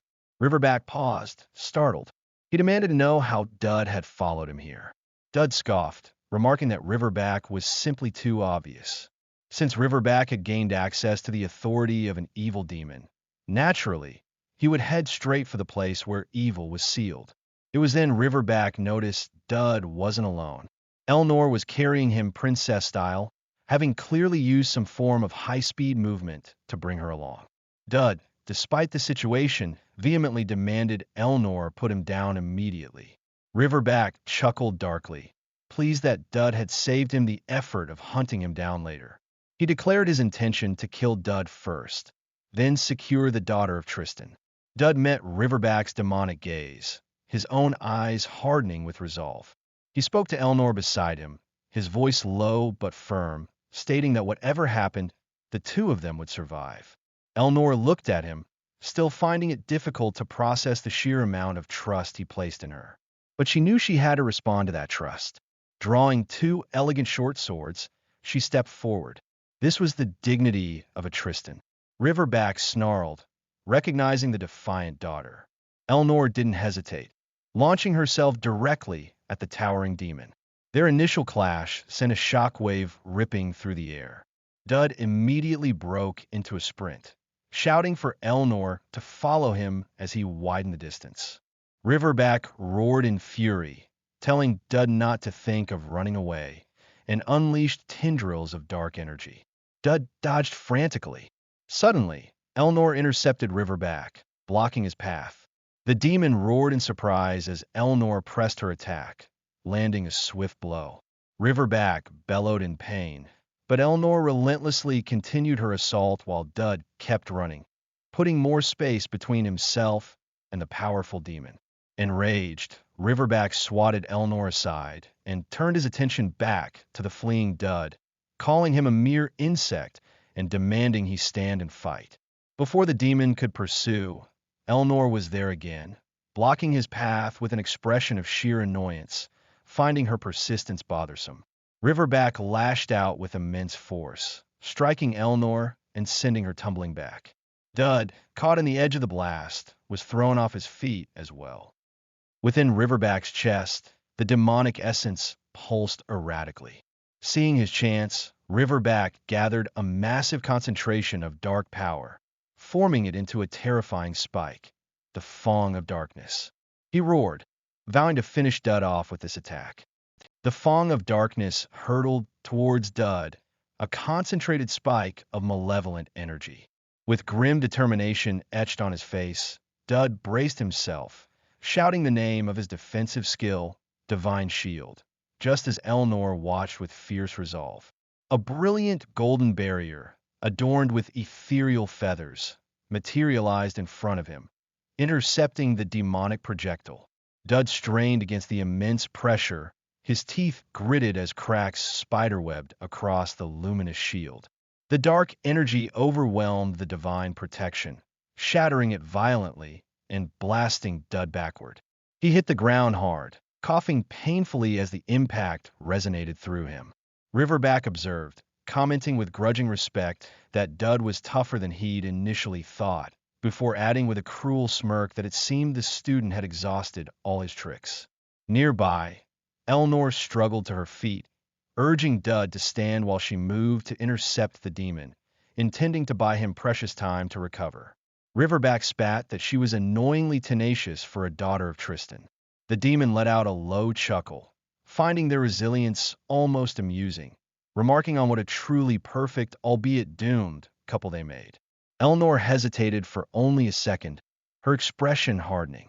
Images flashed through her mind, Dud shielding her before, Dud facing down the assassin alone, Dud invoking his golden shield. She felt a surge of conviction. She had only taken from him, relied on his unexpected strength. Now it was time to repay that debt. As Dud lay injured, a faint notification pulsed near him. Necklace of Vitality Constitution increase stamina increase, likely a residual effect from an item he possessed. He weakly urged Elnor to hurry. With newfound determination gleaming in her crimson eyes, Elnor declared her unwavering belief in Dud until the very end. Purple energy crackled around her blade as she faced the demon lord. Riverback watched, his silhouette radiating malice in the darkness, mockingly asking if their touching strategy session was concluded. Elnor ignored the taunt, her gaze fixed on the marquee. She posed a single, unexpected question. In his eyes, did she and Dud suit each other well? The demon paused, momentarily taken aback. Then a deep, rumbling laugh escaped him. He admitted they suited each other dreadfully well, sarcastically inquiring if she intended to settle down as a housewife should she miraculously survive the encounter. Elnor simply hummed in acknowledgement, her focus absolute as she took a step forward. Unseen by the demon, Elnor leaped, making the earth cracking. Elnor exploded into motion, delivering a powerful kick that connected solidly with Riverback's monstrous form. She followed immediately with a blinding flurry of sword strikes, weaving a complex pattern of attacks that forced the demon back. Channeling her power, she unleashed her ultimate technique, her voice ringing out with the name Maxima Tramontana. A catastrophic blast of pure, white-hot energy erupted from her sword, engulfing Riverback completely. The demon roared in agony as the light seared him, but when the brilliance faded, he remained standing, heavily wounded but undeniably alive. Riverback, bleeding dark ichor and trembling with rage, howled Dud's name, searching for the student who had instigated this defiance. Seeing only Elnor, he bellowed, assuming Dud had already scurried away like a rat. Elnor defiantly yelled back, denying it. Riverback turned his furious gaze back to her, demanding to know what other tricks she could possibly have left. Meanwhile, elsewhere in the chaotic aftermath, the revived man-eaters suddenly collapsed, their unnatural forms dissolving into dust. Professor Conrad Valtador and Dean Percy arrived on the scene, surveying the neutralized threat. Conrad, wiping his brow, remarked that things looked about finished over here. Elia rushed over, expressing relief and gratitude for their presence, acknowledging how dangerous the situation would have been without them. Percy grumbled that it was fortunate they'd heeded Dud's earlier, albeit vague, warning, though she insisted her primary reason for being in the vicinity was merely to have a meal. Conrad soberly added that if they hadn't intervened, things could have turned out far worse for the fleeing civilians. Percy gazed up at the full moon hanging ominously overhead, wondering aloud if such a perfectly timed intervention, preventing further catastrophe, could truly be attributed to luck alone. It was, she mused, a frighteningly convenient coincidence. Back at the epicenter of the fight, Dud pushed himself upright, clutching his torn shirt. His eyes fell upon the small, carved purifier necklace Talion had dropped earlier. Nearby, he spotted the small metal canister Percy had presumably prepared for him. Grimacing from the intense pain racking his body, he called out to Elnor, urging her to hold on just a little longer. But Elnor, spent from her ultimate attack, finally collapsed.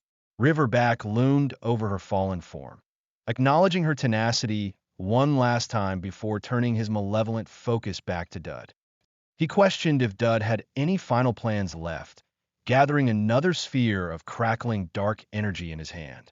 If not, the demon growled, then it was time for Dud to die.